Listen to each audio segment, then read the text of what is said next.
The Marquise de Brinvilliers by Alexandre Dumas. Towards the end of the year 1665, on a fine autumn evening, there was a considerable crowd assembled on the Pont Neuf, where it makes a turn down to the Rue Dauphine. The object of this crowd, and the center of attraction, was a closely shut carriage. A police official was trying to force open the door, and two out of the four sergeants who were with him were holding the horses back, and the other two stopping the driver, who paid no attention to their commands, but only endeavored to urge his horses to a gallop. The struggle had been going on same time, when suddenly one of the doors violently pushed open, and a young officer in the uniform of a cavalry captain jumped down, shutting the door as he did so, though not too quickly for the nearest spectators to perceive a woman sitting at the back of the carriage. She was wrapped in cloak and veil, and judging by the precautions she had taken to hide her face from every eye, she must have had her reasons for avoiding recognition. "Sir," said the young man, addressing the officer with a haughty air, "I presume, till I find myself mistaken, that your business is with me alone. So I will ask you to inform me what powers you may have for thus stopping my coach. Also, since I have alighted, I desire you to give your men orders to let the vehicle go on." "First of all," replied the man, by no means intimidated by these lordly airs, but signing to his men that they must not release the coach or the horses, "be so good as to answer my questions." "I am attending," said the young man, controlling his agitation by a visible effort. "Are you the Chevalier Gaudin de Saint Croix?" "I am he." "Captain of the Tracy regiment?" "Yes, sir." "Then I arrest you in the king's name." "What powers have you?" "This warrant." Saint Croix cast a rapid glance at the paper and instantly recognized the signature of the Minister of Police. He then apparently confined his attention to the woman who was still in the carriage. Then he returned to his first question. "This is all very well, sir," he said to the officer, "but this warrant contains no other name than mine, and so you have no right to expose thus to the public gaze the lady with whom I was traveling when you arrested me. I must beg of you to order your assistants to allow this carriage to drive on, then take me where you please, for I am ready to go with you." To the officer this request seemed a just one. He signed to his men to let the driver and the horses go on, and they, who had waited only for this, lost no time in breaking through the crowd, which melted away before them. Thus the woman escaped for whose safety the prisoner seemed so much concerned. Saint Croix kept his promise and offered no resistance. For some moments he followed the officer, surrounded by a crowd which seemed to have transferred all its curiosity to his account. Then, at the corner of the Quai de Horlog, a man called up a carriage that had not been observed before, and Saint Croix took his place with the same haughty and disdainful air that he had shown throughout the scene we have just described. The officer sat beside him, two of his men got up behind, and the other two, obeying no doubt their master's orders, retired with a parting direction to the driver. The Bastille. Our readers will now permit us to make them more fully acquainted with the man who is to take the first place in the story. The origin of Gaudin de Saint Croix was not known. According to one tale, he was the natural son of a great lord. Another account declared that he was the offspring of poor people, but that, disgusted with his obscure birth, he preferred a splendid disgrace, and therefore chose to pass for what he was not. The only certainty is that he was born at Montauban, and in actual rank and position he was captain of the Tracy regiment. At the time when this narrative opens, towards the end of 1665, Saint Croix was about 28 or 30, a fine young man of cheerful and lively appearance, a merry comrade at a banquet, and an excellent captain.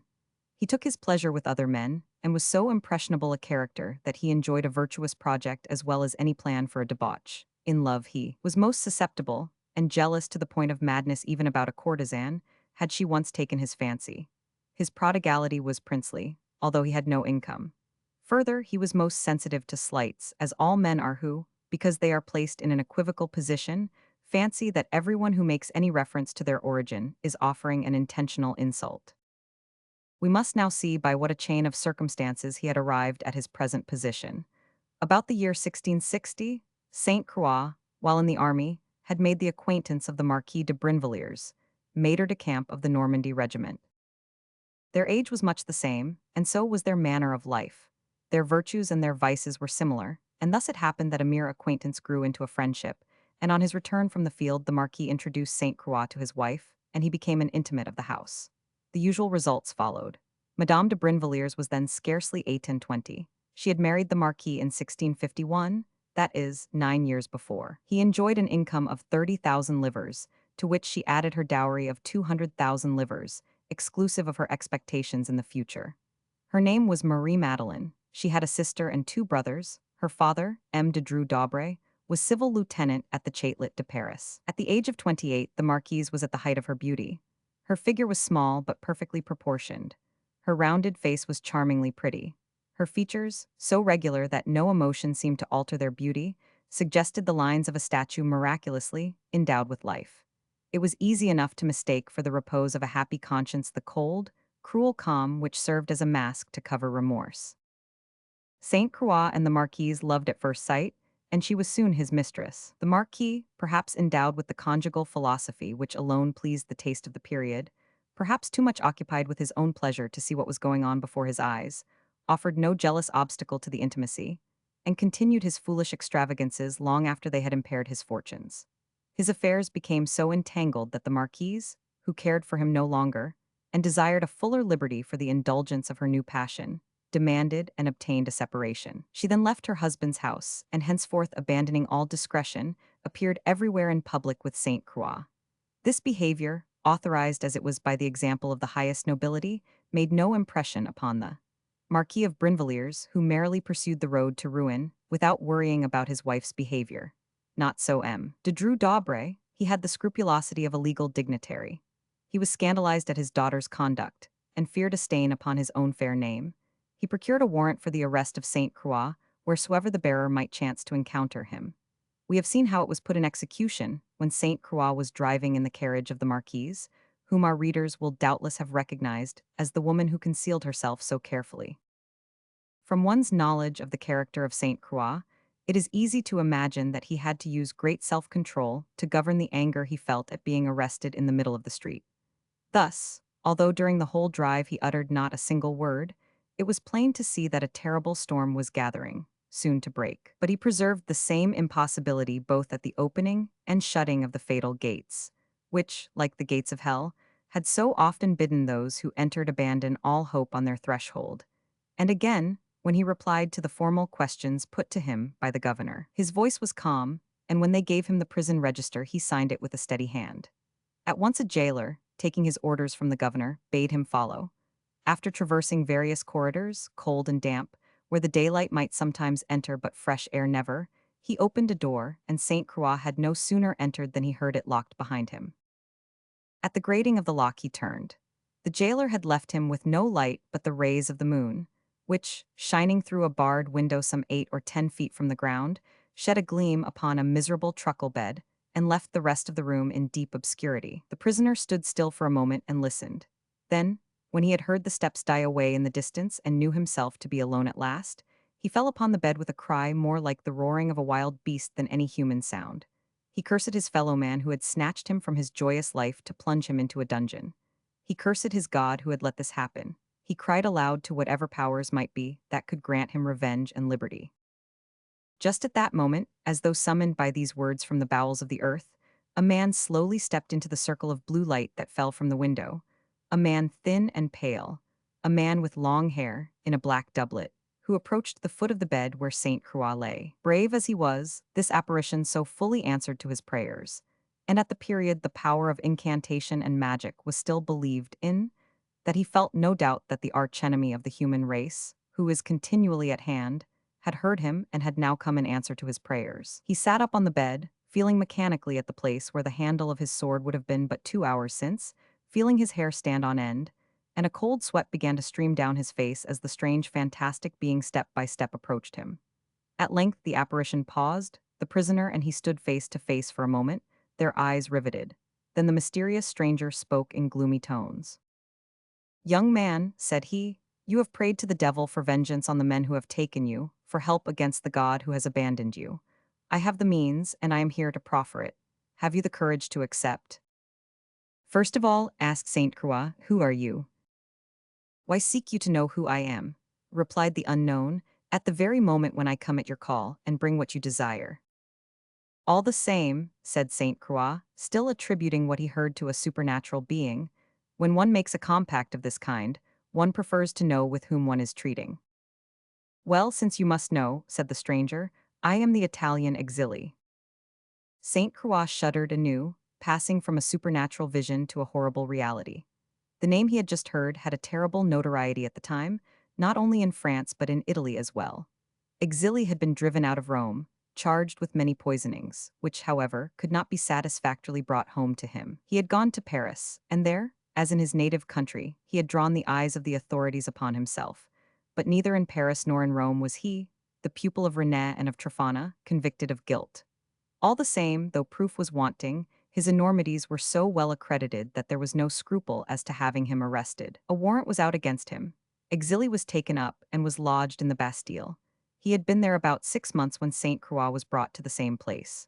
The prisoners were numerous just then, so the governor had his new guest put up in the same room as the old one, mating Exili and Saint Croix, not knowing that they were a pair of demons.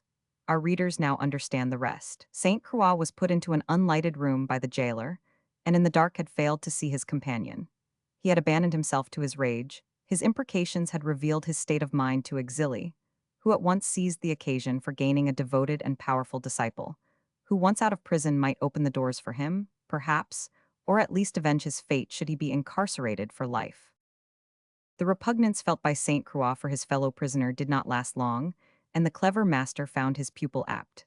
Saint Croix, a strange mixture of qualities good and evil, had reached the supreme crisis of his life, when the powers of darkness or of light were to prevail. Maybe, if he had met some angelic soul at this point, he would have been led to God. He encountered a demon, who conducted him to Satan. Exili was no vulgar poisoner. He was a great artist in poisons, comparable with the Medici or the Borgias. For him, murder was a fine art, and he had reduced it to fixed and rigid rules. He had arrived at a point when he was guided not by his personal interest, but by a taste for experiment. God has reserved the act of creation for himself, but has suffered destruction to be within the scope of man.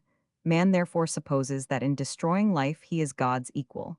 Such was the nature of Exili's pride. He was the dark, pale alchemist of death. Others might seek the mighty secret of life, but he had found the secret of destruction. For a time Saint Croix hesitated.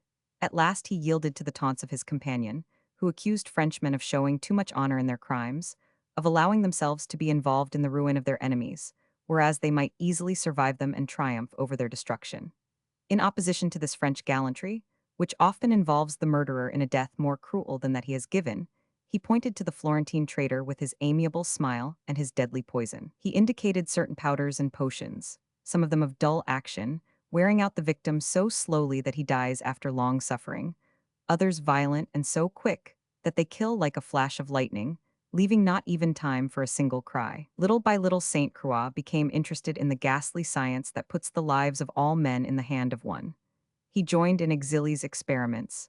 Then he grew clever enough to make them for himself. And when, at the year's end, he left the Bastille, the pupil was almost as accomplished as his master. Saint Croix returned into that society which had banished him, fortified by a fatal secret by whose aid he could repay all the evil he had received. Soon afterwards Exili was set free. How it happened is not known, and sought out Saint Croix, who let him a room in the name of his steward, Martin de Breuil, a room situated in the blind alley off the place Maubert, owned by a woman called Brunet. It is not known whether Saint Croix had an opportunity of seeing the Marquise de Brinvilliers during his sojourn in the Bastille, but it is certain that as soon as he was a free man, the lovers were more attached than ever. They had learned by experience, however, of what they had to fear. So they resolved that they would at once make trial of Saint Croix's newly acquired knowledge, and M. d'Aubray was selected by his daughter for the first victim. At one blow, she would free herself from the inconvenience of his rigid censorship, and by inheriting his goods would repair her own fortune, which had been almost dissipated by her husband. But in trying such a bold stroke one must be very sure of results, so the Marquise decided to experiment beforehand on another person. Accordingly, when one day after luncheon her maid, Francois Roussel, came into her room, she gave her a slice of mutton and some preserved gooseberries for her own meal. The girl unsuspiciously ate what her mistress gave her, but almost at once felt ill, saying she had severe pain in the stomach, and a sensation as though her heart were being pricked with pins.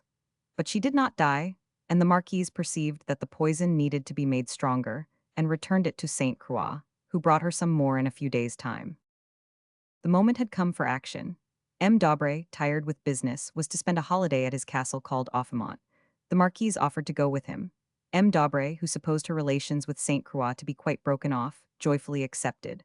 Offemont was exactly the place for a crime of this nature. In the middle of the forest of Aigues, 3 or 4 miles from Compiègne, it would be impossible to get efficient help before the rapid action of the poison had made it useless. 1,000 d'Aubray started with his daughter and one servant only. Never had the Marquise been so devoted to her father, so especially attentive, as she was during this journey. And M. d'Aubray, like Christ, who though he had no children had a father's heart, loved his repentant daughter more than if she had never strayed. And then the Marquise profited by the terrible calm look which we have already noticed in her face. Always with her father, sleeping in a room adjoining his, eating with him, caring for his comfort in every way, thoughtful and affectionate, allowing no other person to do anything for him, she had to present a smiling face, in which the most suspicious eye could detect nothing but filial tenderness, though the vilest projects were. In her heart, with this mask she one evening offered him some soup that was poisoned. He took it. With her eyes she saw him put it to his lips, watched him drink it down, and with a brazen countenance she gave no outward sign of that terrible anxiety that must have been pressing on her heart. When he had drunk it all, and she had taken with steady hands the cup and its saucer, she went back to her own room, waited and listened. The effect was rapid. The Marquise heard her father moan, then she heard groans. At last, unable to endure his sufferings, he called out to his daughter. The Marquise went to him. But now her face showed signs of the liveliest anxiety, and it was for M. d'Aubray to try to reassure her about himself. He thought it was only a trifling indisposition, and was not willing that a doctor should be disturbed. But then he was seized by a frightful vomiting, followed by such unendurable pain that he yielded to his daughter's entreaty that she should send for help. A doctor arrived at about 8 o'clock in the morning, but by that time, all that could have helped a scientific inquiry had been disposed of. The doctor saw nothing, in M. d'Aubray's story, but what might be accounted for by indigestion, so he dosed him and went back to Compiègne. All that day the Marquise never left the sick man. At night she had a bed made up in his room, declaring that no one else must sit up with him. Thus she was able to watch the progress of the malady and see with her own eyes the conflict between death and life in the body of her father. The next day the doctor came again. M. d'Aubray was worse. The nausea had ceased, but the pains in the stomach were now more acute. A strange fire seemed to burn his vitals, and a treatment was ordered which necessitated his return to Paris. He was soon so weak that he thought it might be best to go only so far as Compiègne, but the Marquise was so insistent as to the necessity for further and better advice than anything he could get away from home, that M. d'Aubray decided to go. He made the journey in his own carriage, leaning upon his daughter's shoulder. The behavior of the Marquise was always the same. At last M. d'Aubray reached Paris. All had taken place as the Marquise desired, for the scene was now changed. The doctor who had witnessed the symptoms would not be present at the death. No one could discover the cause by studying the progress of the disorder. The thread of investigation was snapped in two, and the two ends were now too distant to be joined again. In spite of every possible attention, M. d'Aubray grew continually worse. The Marquise was faithful to her mission, and never left him for an hour. At last, after 4 days of agony, he died in his daughter's arms, blessing the woman who was his murderess. Her grief then broke forth uncontrolled. Her sobs and tears were so vehement that her brother's grief seemed cold beside hers. Nobody suspected a crime, so no autopsy was held, the tomb was closed, and not the slightest suspicion had approached her. But the Marquise had only gained half her purpose. She had now more freedom for her love affairs, but her father's dispositions were not so favorable as she expected. The greater part of his property, together with his business, passed to the elder brother and to the second brother, who was parliamentary councillor. The position of the Marquise was very little improved in point of fortune. Saint Croix was leading a fine and joyous life. Although nobody supposed him to be wealthy, he had a steward called Martin, 3 lackeys called George, Lapierre, and Lachesis, and besides his coach and other carriages, he kept ordinary bearers for excursions at night. As he was young and good-looking, nobody troubled about where all these luxuries came from. It was quite the custom in those days that a well-set-up young gentleman should want for nothing, and Saint Croix was commonly said to have found the philosopher's stone. In his life in the world, he had formed friendships with various persons, some noble, some rich.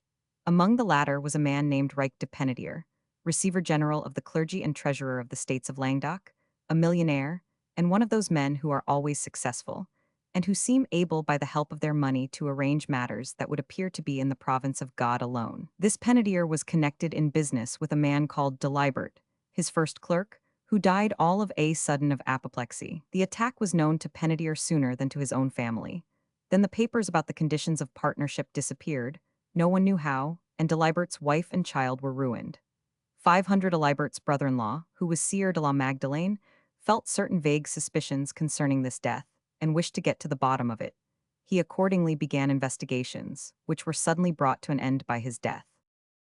In one way alone, fortune seemed to have abandoned her favorite. Maître Penedier had a great desire to succeed the Sieur of Mennevillet, who was receiver of the clergy, and this office was worth nearly 60,000 livres. Penedier knew that Mennevillet was retiring in favor of his chief clerk, Messer Pierre Hannibal, Sieur de Saint Laurent, and he had taken all the necessary steps for buying the place over his head. The Sieur de Saint Laurent, with the full support of the clergy, obtained the reversion for nothing, a thing that never happened before. Penedier then offered 0 crowns to go halves, but Saint Laurent refused. Their relations, however, were not broken off, and they continued to meet. Penedier was considered such a lucky fellow that it was generally expected he would somehow or other get some day the post he coveted so highly. People who had no faith in the mysteries of alchemy declared that Saint Croix and Penedier did business together. Now, when the period for mourning was over, the relations of the Marquise and Saint Croix were as open and public as before. The two brothers d'Aubray expostulated with her by the medium of an older sister who was in a Carmelite nunnery, and the Marquise perceived that her father had on his death bequeathed the care and supervision of her to her brothers. Thus her first crime had been all but in vain. She had wanted to get rid of her father's rebukes and to gain his fortune. As a fact, the fortune was diminished by reason of her elder brothers, and she had scarcely enough to pay her debts, while the rebukes were renewed from the mouths of her brothers, one of whom, being civil lieutenant, had the power to separate her again from her lover. This must be prevented. Lachesis left the service of Saint Croix, and by a contrivance of the Marquise, was installed 3 months later as servant of the elder brother, who lived with the civil lieutenant. The poison to be used on this occasion was not so swift as the one taken by M. d'Aubray, so violent, a death happening so soon in the same family might arouse suspicion. Experiments were tried once more, not on animals, for their different organization might put the poisoner's science in the wrong, but as before upon human subjects. As before, a corpus villi was taken. The Marquise had the reputation of a pious and charitable lady. Seldom did she fail to relieve the poor who appealed. More than this, she took part in the work of those devoted women who are pledged to the service of the sick, and she walked the hospitals and presented wine and other medicaments. No one was surprised when she appeared in her ordinary way at El Hotel Dia. This time she brought biscuits and cakes for the convalescent patients, her gifts being, as usual, gratefully received. A month later she paid another visit and inquired after certain patients in whom she was particularly interested. Since the last time she came they had suffered a relapse. The malady had changed in nature and had shown graver symptoms. It was a kind of deadly fatigue, killing them by a slow, strange decay. She asked questions of the doctors but could learn nothing. This malady was unknown to them and defied all the resources of their art. A fortnight later she returned. Some of the sick people were dead, others still alive but desperately ill, living skeletons. All that seemed left of them was sight, speech, and breath. At the end of 2 months they were all dead, and the physicians had been as much at a loss over the postmortems as over the treatment of the dying.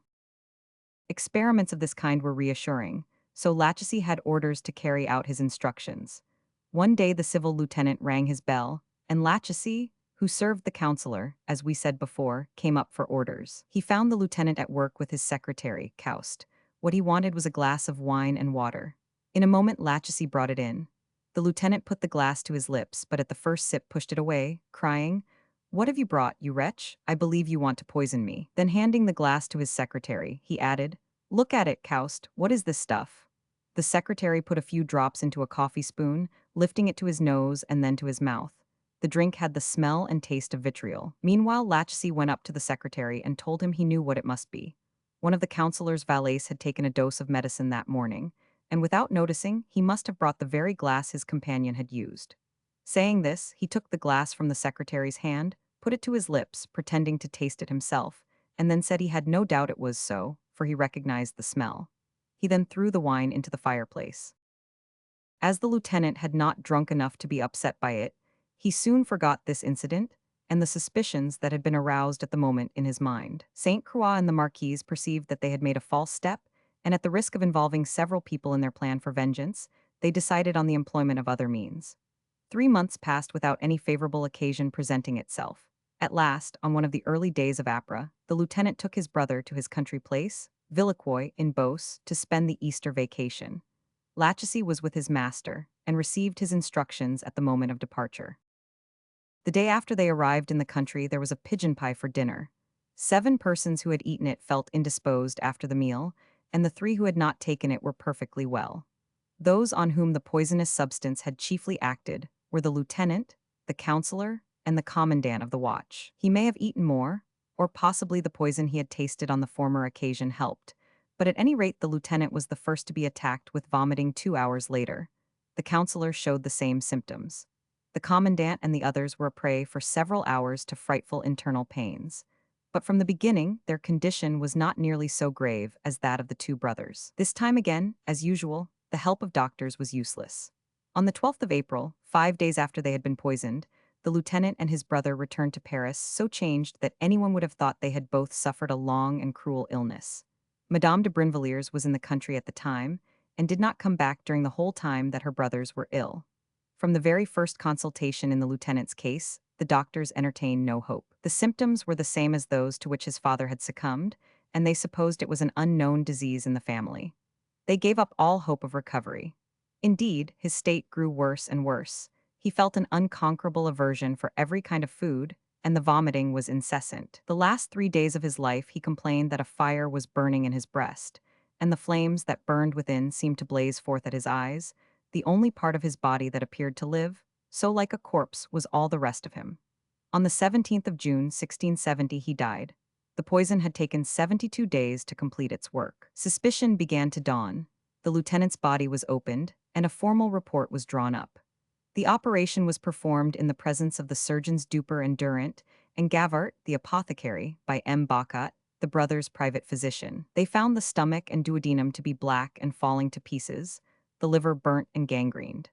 They said that this state of things must have been produced by poison, but as the presence of certain bodily humors sometimes produces similar appearances, they durst not declare that the lieutenant's death could not have come about by natural causes, and he was buried without further inquiry.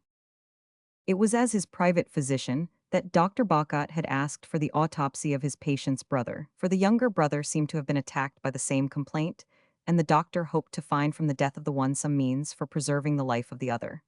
The counselor was in a violent fever, agitated unceasingly both in body and mind. He could not bear any position of any kind for more than a few minutes at a time. Bed was a place of torture. But if he got up, he cried for it again, at least for a change of suffering. At the end of 3 months he died. His stomach, duodenum, and liver were all in the same corrupt state as his brother's, and more than that, the surface of his body was burnt away. This, said the doctors, was no dubious sign of poisoning, although they added it sometimes happened that a cacachime produced the same effect. Lachesis was so far from being suspected that the counselor, in recognition of the care he had bestowed on him in his last illness, left him and his will a legacy of 100 crowns. Moreover, he received 1,000 francs from Saint Croix and the Marquise. So great a disaster in one family, however, was not only sad but alarming. Death knows no hatred. Death is deaf and blind, nothing more, and astonishment was felt at this ruthless destruction of all who bore one name. Still nobody suspected the true culprits. Search was fruitless. Inquiries led nowhere. The Marquise put on mourning for her brothers, Saint Croix continued in his path of folly, and all things went on as before. Meanwhile Saint Croix had made the acquaintance of the Sieur de Saint Laurent, the same man from whom Penedier had asked for a post without success, and had made friends with him. Penedier had meanwhile become the heir of his father-in-law, the Sieur Lessec, whose death had most unexpectedly occurred. He had thereby gained a second post in Languedoc and an immense property. Still, he coveted the place of receiver of the clergy. Chance now once more helped him. A few days after taking over from Saint Croix, a manservant named George M. de Saint Laurent fell sick, and his illness showed symptoms similar to those observed in the case of the Daubrays, father and sons, but it was more rapid, lasting only 24 hours. Like them, M. de Saint Laurent died a prey to frightful tortures. The same day, an officer from the sovereign's court came to see him, heard every detail connected with his friend's death, and when told of the symptoms said before the servants to Sainfray the notary that it would be necessary to examine the body.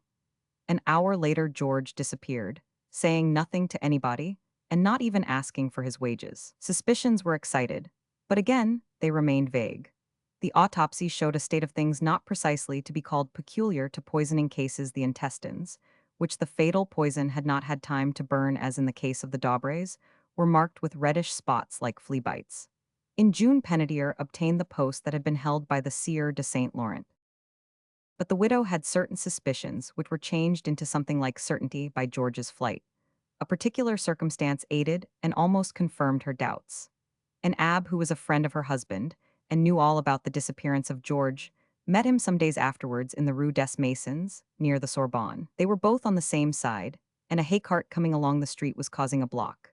George raised his head and saw the abbe, knew him as a friend of his late master, stooped under the cart and crawled to the other side, thus at the risk of being crushed escaping from the eyes of a man whose appearance recalled his crime and inspired him with fear of punishment.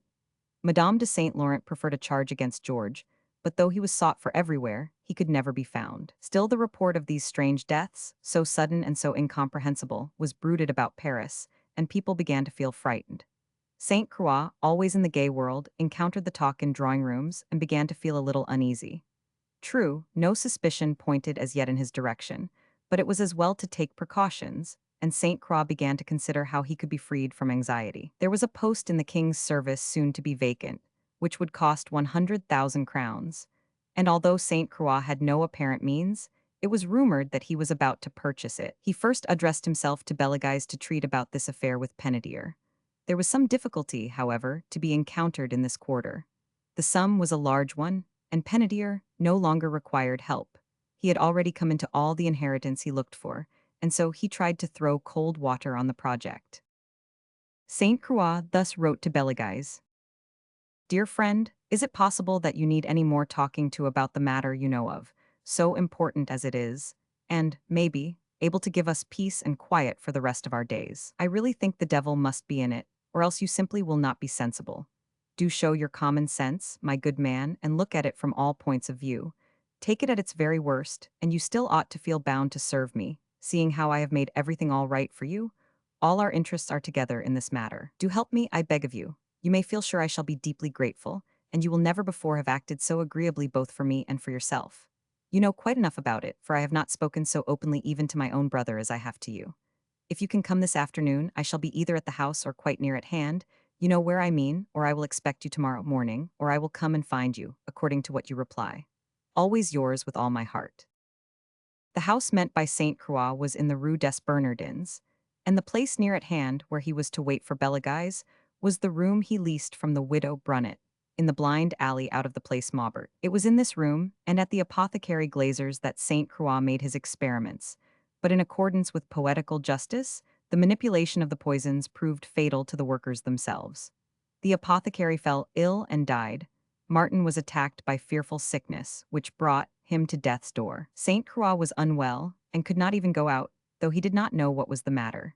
He had a furnace brought round to his house from Glazer's, and ill as he was, went on with the experiments.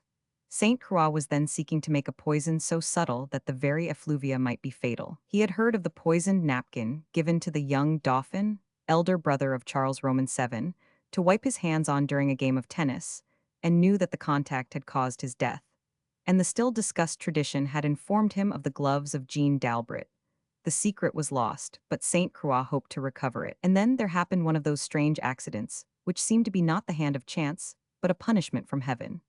At the very moment when Saint Croix was bending over his furnace, watching the fatal preparation as it became hotter and hotter, the glass mask which he wore over his face as a protection from any poisonous exhalations that might rise up from the mixture, suddenly dropped off, and Saint Croix dropped to the ground as though felled by a lightning stroke. At supper time, his wife, finding that he did not come out from his closet where he was shut in, knocked at the door, and received no answer. Knowing that her husband was wont to busy himself with dark and mysterious matters, she feared some disaster had occurred. She called her servants, who broke in the door. Then she found Saint Croix stretched out beside the furnace, the broken glass lying by his side. It was impossible to deceive the public as to the circumstances of this strange and sudden death. The servants had seen the corpse, and they talked. The commissary Picard was ordered to affix the seals, and all the widow could do was to remove the furnace and the fragments of the glass mask. The noise of the event soon spread all over Paris. Saint Croix was extremely well known, and the News that he was about to purchase a post in the court had made him known even more widely. Lachesis was one of the first to learn of his master's death, and hearing that a seal had been set upon his room, he hastened to put in an objection in these terms. Objection of Lachesis, who asserts that for 7 years he was in the service of the deceased, that he had given into his charge, 2 years earlier, 100 pistoles and white crowns, which should be found in a cloth bag under the closet window, and in the same a paper stating that the said sum belonged to him, together with the transfer of 300 livres owed to him by the late M. Daubrey, councillor, the said transfer made by him at Lazara, together with 3 receipts from his master of apprenticeship, 100 livres each, these moneys and papers he claims. To Lachesis, the reply was given that he must wait till the day when the seals were broken, and then if all was as he said, his property would be returned. But Lachesis was not the only person who was agitated about the death of Saint Croix. The Marquise, who was familiar with all the secrets of this fatal closet, had hurried to the commissary as soon as she heard of the event, and although it was 10 o'clock at night, had demanded to speak with him. But he had replied by his head clerk, Pierre Frater, that he was in bed. The Marquise insisted, begging them to rouse him up, for she wanted a box that she could not allow to have opened. The clerk then went up to the Sieur Picard's bedroom, but came back saying that what the Marquise demanded was for the time being an impossibility, for the commissary was asleep. She saw that it was idle to insist, and went away, saying that she should send a man the next morning to fetch the box. In the morning the man came, offering 50 louis to the commissary on behalf of the Marquise, if he would give her the box. But he replied that the box was in the sealed room, that it would have to be opened, and that if the objects claimed by the Marquise were really hers, they would be safely handed over to her. This reply struck the Marquise like a thunderbolt. There was no time to be lost. Hastily she removed from the Rue Neuve Saint-Paul, where her town house was, to Picpus, her country place. Thence she posted the same evening to Liege, arriving the next morning, and retired to a convent. The seals had been set on the 31st of July, 1672, and they were taken off on the 8th of August following. Just as they set to work, a lawyer charged with full powers of acting for the Marquise appeared and put in the following statement. Alexandre de Lamar, lawyer acting for the Marquise de Brinvilliers, has come forward and declares that if in the box claimed by his client there is found a promise signed by her for the sum of 30,000 livres, it is a paper taken from her by fraud, against which, in case of her signature being verified, she intends to lodge an appeal for nullification. This formality over, they proceeded to open Saint Croix's closet. The key was handed to the commissary Picard by a Carmelite called Friar Victorin. The commissary opened the door and entered with the parties interested, the officers and the widow, and they began by setting aside the loose papers, with a view to taking them in order, one at a time. While they were thus busy, a small roll fell down on which these 2 words were written: My confession. All present, having no reason to suppose Saint Croix a bad man, decided that this paper ought not to be read. The deputy for the Attorney General, on being consulted, was of this opinion, and the confession of Saint Croix was burnt. This act of conscience performed, they proceeded to make an inventory. One of the first objects that attracted the attention of the officers was the box claimed by Madame de Brinvilliers. Her insistence had provoked curiosity, so they began with it. Everybody went near to see what was in it, and it was opened. We shall let the report speak. In such cases, nothing is so effective or so terrible as the official statement. In the closet of Saint Croix was found a small box 1 foot square, on the top of which lay a half sheet of paper entitled My Will, written on one side and containing these words: I humbly entreat any into whose hands this chest may fall to do me the kindness of putting it into the hands of Madame the Marquise de Brinvilliers, resident in the Rue Neuve Saint-Paul, seeing that all the contents concern and belong to her alone, and are of no use to any person in the world apart from herself. In case of her being already dead before me, the box and all its contents should be burnt without opening or disturbing anything.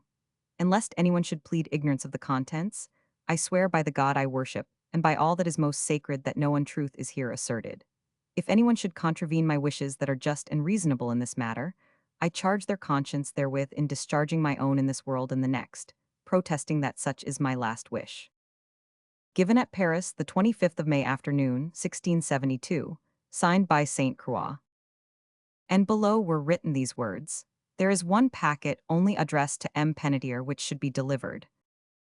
It may be easily understood that a disclosure of this kind only increased the interest of the scene. There was a murmur of curiosity, and when silence again reigned, the official continued in these words: A packet has been found sealed in 8 different places with 8 different seals. On this is written, "Papers to be burnt in case of my death, of no consequence to anyone. I humbly beg those into whose hands they may fall to burn them. I give this as a charge upon their conscience, all without opening the packet." In this packet, we find 2 parcels of sublimate. Item, another packet sealed with 6 different seals, on which is a similar inscription, in which is found more sublimate, half a pound in weight. Item, another packet sealed with 6 different seals, on which is a similar inscription, in which are found 3 parcels, one containing half an ounce of sublimate, the second one 4 Oz. Of Roman vitriol and the third some calcined prepared vitriol.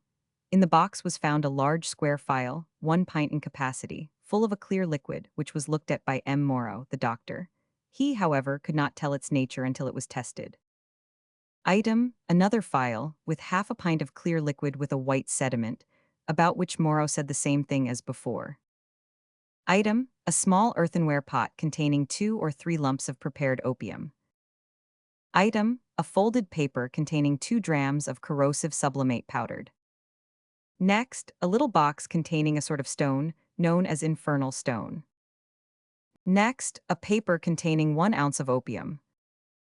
Next, a piece of pure antimony weighing 3 ounces. Next, a packet of powder on which was written, "To check the flow of blood."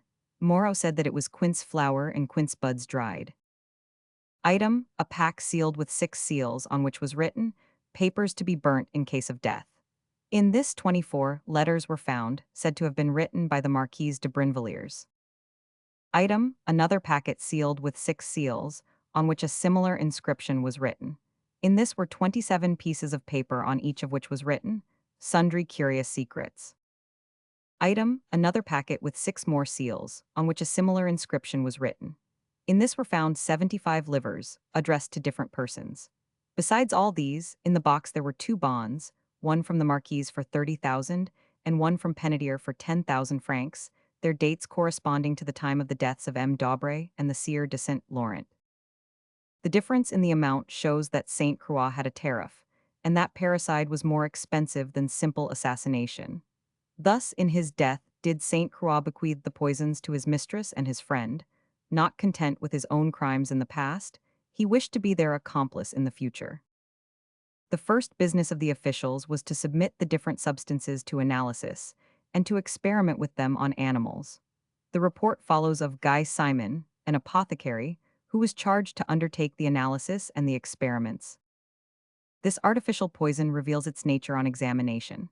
It is so disguised that one fails to recognize it, so subtle that it deceives the scientific, so elusive that it escapes the doctor's eye. Experiments seem to be at fault with this poison, rules useless, aphorisms ridiculous. The surest experiments are made by the use of the elements or upon animals. In water, ordinary poison falls by its own weight. The water is superior, the poison obeys, falls downwards, and takes the lower place. The trial by fire is no less certain. The fire evaporates and disperses all that is innocent and pure, leaving only acrid and sour matter which resists its influence. The effect produced by poisons on animals is still more plain to see. Its malignity extends to every part that it reaches, and all that it touches is vitiated. It burns and scorches all the inner parts with a strange, irresistible fire. The poison employed by Saint Croix has been tried in all the ways, and can defy every experiment. This poison floats in water, it is the superior, and the water obeys it. It escapes in the trial by fire, leaving behind only innocent deposits. In animals it is so skillfully concealed that no one could detect it. All parts of the animal remain healthy and active. Even while it is spreading the cause of death, this artificial poison leaves behind the marks and appearance of life. Every sort of experiment has been tried. The first was to pour out several drops of the liquid found into oil of tartar and sea water, and nothing was precipitated into the vessels used. The second was to pour the same liquid into a sanded vessel, and at the bottom there was found nothing acrid or acid to the tongue, scarcely any stains. The third experiment was tried upon an Indian fowl, a pigeon, a dog, and some other animals, which died soon after. When they were opened, however, nothing was found but a little coagulated blood in the ventricle of the heart. Another experiment was giving a white powder to a cat, in a morsel of mutton. The cat vomited for half an hour and was found dead the next day, but when opened no part of it was found to be affected by the poison. A second trial of the same poison was made upon a pigeon, which soon died. When opened, nothing peculiar was found except a little reddish water in the stomach. These experiments proved that Saint Croix was a learned chemist, and suggested the idea that he did not employ his art for nothing. Everybody recalled the sudden, unexpected deaths that had occurred, and the bonds from the Marquise and from Penetier looked like blood money. As one of these two was absent, and the other so powerful and rich that they dared not arrest him without proofs, attention was now paid to the objection put in by Lachesis. It was said in the objection that Lachesis had spent 7 years in the service of Saint Croix, so he could not have considered the time he had passed with the Daubres as an interruption to this service. The bag containing the 1,000 pistoles and the 3 bonds for 100 livres had been found in the place indicated. Thus Lachesis had a thorough knowledge of this closet. If he knew the closet, he would know about the box. If he knew about the box, he could not be an innocent man. This was enough to induce Madame Manget de Villarceau, the lieutenant's widow, to lodge an accusation against him, and in consequence a writ was issued against Lachesis, and he was arrested. When this happened, poison was found upon him. The trial came on before the chatelet. Lachesis denied his guilt obstinately. The judges, thinking they had no sufficient proof, ordered the preparatory question to be applied. MME. Manget appealed from a judgment which would probably save the culprit if he had the strength to resist the torture and own to nothing. Note, there were 2 kinds of question, one before and one after the sentence was passed. In the first, an accused person would endure frightful torture in the hope of saving his life, and so would often confess nothing. In the second, there was no hope, and therefore it was not worth while to suffer additional pains. So, in virtue of this appeal, a judgment on March 4, 1673, declared that Jean-Emilien Lachesis was convicted of having poisoned the lieutenant and the councillor, for which he was to be broken alive on the wheel, having been first subjected to the question both ordinary and extraordinary, with a view to the discovery of his accomplices.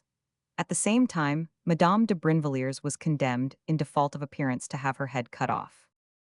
Lachesis suffered the torture of the boot. This was having each leg fastened between 2 planks and drawn together in an iron ring, after which wedges were driven in between the middle planks. The ordinary question was with 4 wedges, the extraordinary with 8. At the 3rd wedge, Lachesis said he was ready to speak. So the question was stopped, and he was carried into the choir of the chapel stretched on a mattress, where, in a weak voice, for he could hardly speak, he begged for half an hour to recover himself. We give a verbatim extract from the report of the question and the execution of the death sentence. Lachesis, released from the question and laid on the mattress, the official reporter retired. Half an hour later, Lachesis begged that he might return and said that he was guilty.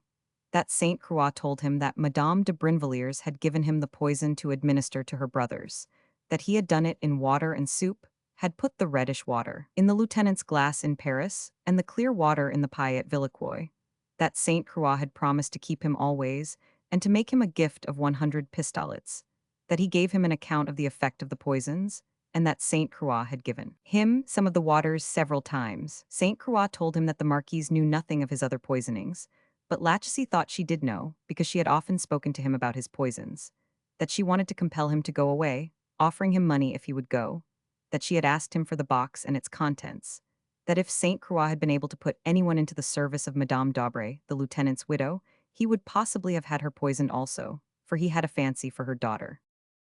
This declaration, which left no room for doubt, led to the judgment that came next, thus described in the Parliamentary Register. Report of the question and execution on the 24th of March 1673, containing the declarations and confessions of Jean-Emilien Lachesis. The court has ordered that the persons mentioned, Belleguise, Martin, Poitevin, Olivier, Varonpierre, the wife of Quesden the wigmaker, be summoned to appear before the court to be interrogated and heard concerning matters arising from the present inquiry, and orders that the decree of arrest against Lapierre and summons against Penetier decreed by the criminal lieutenant shall be carried out. In Parliament, 27th March 1673. In virtue of this judgment, Penetier, Martin, and Belleguise were interrogated on the 21st, 22nd, and of April. On the 26th of July, Penetier was discharged. Fuller information was desired concerning Belleguise, and the arrest of Martin was ordered. On the 24th of March, Lachesis had been broken on the wheel. As to Exili, the beginner of it all, he had disappeared like Mephistopheles after Faust's end, and nothing was heard of him. Towards the end of the year, Martin was released for want of sufficient evidence. But the Marquise de Brinvilliers remained at Liege. And although she was shut up in a convent, she had by no means abandoned one, at any rate, of the most worldly pleasures. She had soon found consolation for the death of Saint Croix, whom, all the same, she had loved so much as to be willing to kill herself for his sake. But she had adopted a new lover, Theria by name. About this man it has been impossible to get any information, except that his name was several times mentioned during the trial. Thus, all the accusations had, one by one, fallen upon her, and it was resolved to seek her out in the retreat where she was supposed to be safe. The mission was difficult and very delicate. Descries, one of the cleverest of the officials, offered to undertake it. He was a handsome man, 36 years old or thereabouts. Nothing in his looks betrayed his connection with the police. He wore any kind of dress with equal ease and grace, and was familiar with every grade in the social scale, disguising himself as a wretched tramp or a noble lord. He was just the right man, so his offer was accepted. He started accordingly for Liege, escorted by several archers, and fortified by a letter from the king addressed to the 60 of that town, wherein Louis Roman XIV demanded the guilty woman to be given up for punishment. After examining the letter, which Descries had taken pains to procure, the council authorized the extradition of the Marquise. This was much, but it was not all. The Marquise, as we know, had taken refuge in a convent, where Descries dared not arrest her by force, for two reasons.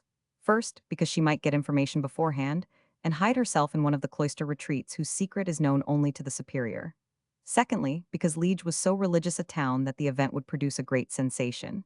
The act might be looked upon as a sacrilege, and might bring about a popular rising, during which the Marquise might possibly contrive to escape. So Descries paid a visit to his wardrobe, and feeling that an abbé's dress would best free him from suspicion, he appeared at the doors of the convent, in the guise of a fellow countryman, just returned from Rome, unwilling to pass through Liege without presenting his compliments to the lovely and unfortunate Marquise. Descries had just the manner of the younger son of a great house. He was as flattering as a courtier, as enterprising as a musketeer. In this first visit he made himself attractive by his wit and his audacity, so much so that more easily than he had dared to hope, he got leave to pay a second call. The second visit was not long delayed. Descries presented himself the very next day. Such eagerness was flattering to the Marquise, so Descries was received even better than the night before. She, a woman of rank and fashion, for more than a year had been robbed of all intercourse with people of a certain set, so with Descries the Marquise resumed her Parisian manner. Unhappily, the charming Abb was to leave Liege in a few days, and on that account he became all the more pressing, and a third visit to take place next day was formally arranged. Descries was punctual. The Marquise was impatiently waiting him, but by a conjunction of circumstances that Descries had no doubt arranged beforehand, the amorous meeting was disturbed 2 or 3 times just as they were getting more intimate and least wanting to be observed. Descries complained of these tiresome checks. Besides, the Marquise and he too would be compromised. He owed concealment to his cloth. He begged her to grant him a rendezvous outside the town, in some deserted walk, where there would be no fear of their being recognized or followed. The Marquise hesitated no longer than would serve to put a price on the favor she was granting, and the rendezvous was fixed for the same evening. The evening came, both waited with the same impatience, but with very different hopes. The Marquise found Descries at the appointed spot. He gave her his arm, then holding her hand in his own, he gave a sign, the archers appeared, the lover threw off his mask, Descries was confessed, and the Marquise was his prisoner. Descries left her in the hands of his men, and hastily made his way to the convent. Then, and not before, he produced his order from the 60, by means of which he opened the Marquise's room. Under her bed he found a box, which he seized and sealed, then he went back to her and gave the order to start. When the Marquise saw the box in the hands of Descries, she at first appeared stunned. Quickly recovering, she claimed a paper inside it which contained her confession. Descries refused, and as he turned round for the carriage to come forward, she tried to choke herself by swallowing a pin. One of the archers, called Claude Rolla, perceiving her intention, contrived to get the pin out of her mouth. After this, Descries commanded that she should be doubly watched. They stopped for supper. An archer called Anton Barbier was present at the meal, and watched so that no knife or fork should be put on the table, or any instrument with which she could wound or kill herself. The Marquise, as she put her glass to her mouth as though to drink, broke a little bit off with her teeth, but the archer saw it in time and forced her to put it out on her plate. Then she promised him, if he would save her, that she would make his fortune. He asked what he would have to do for that. She proposed that he should cut Descries' throat, but he refused, saying that he was at her service in any other way. so she asked him for pen and paper and wrote this letter. Dear Theria, I am in the hands of Disguise, who is taking me by road from Liege to Paris. Come quickly and save me. Anton Barbier took the letter, promising to deliver it at the right address, but he gave it to Disguise instead.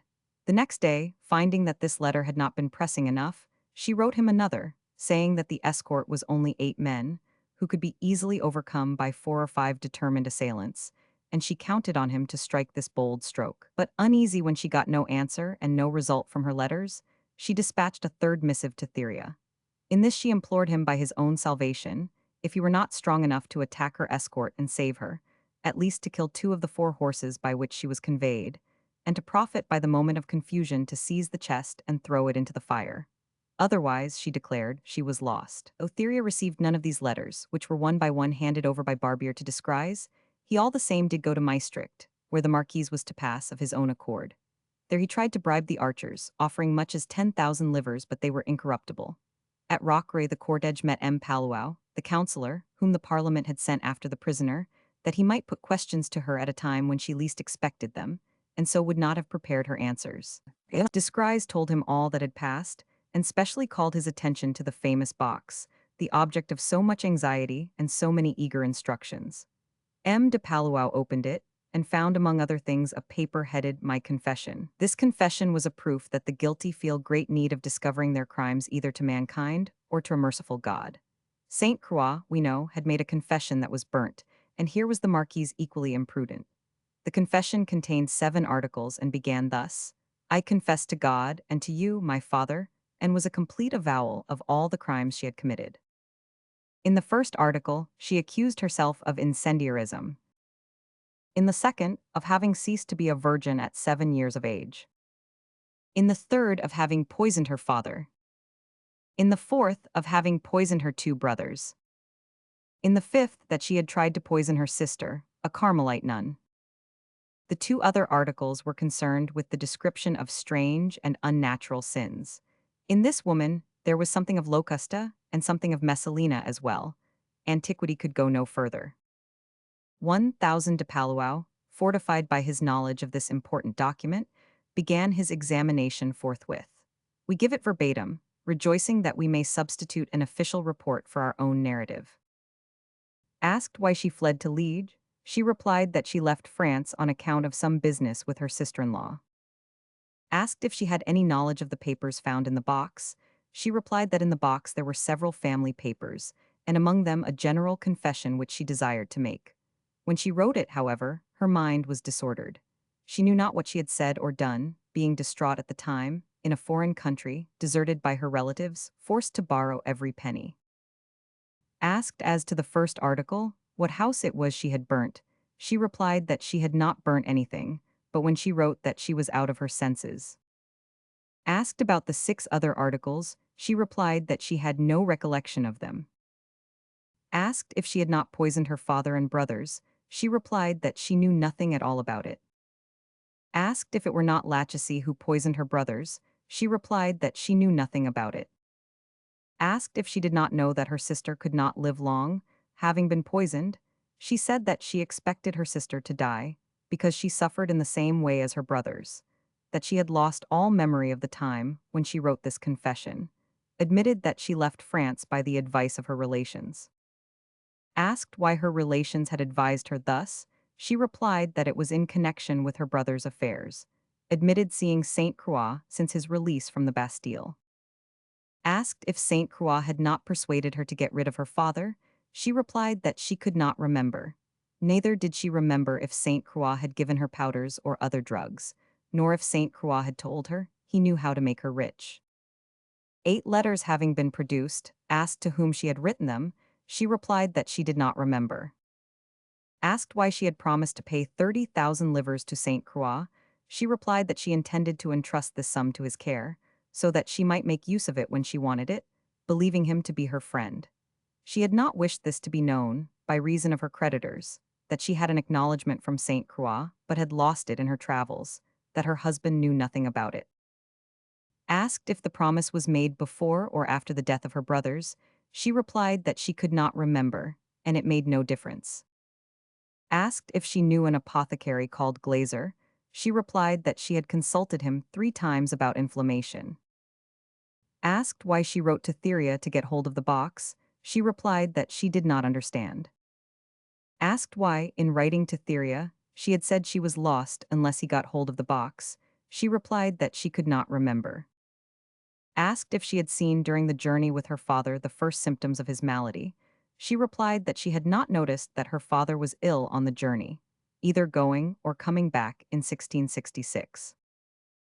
Asked if she had not done business with Penedier, she replied that Penedier owed her 30,000 livres. Asked how this was, she replied that she and her husband had lent Penedier 10,000 crowns, that he had paid it back, and since then they had had no dealings with him. The Marquise took refuge, we see, in a complete system of denial.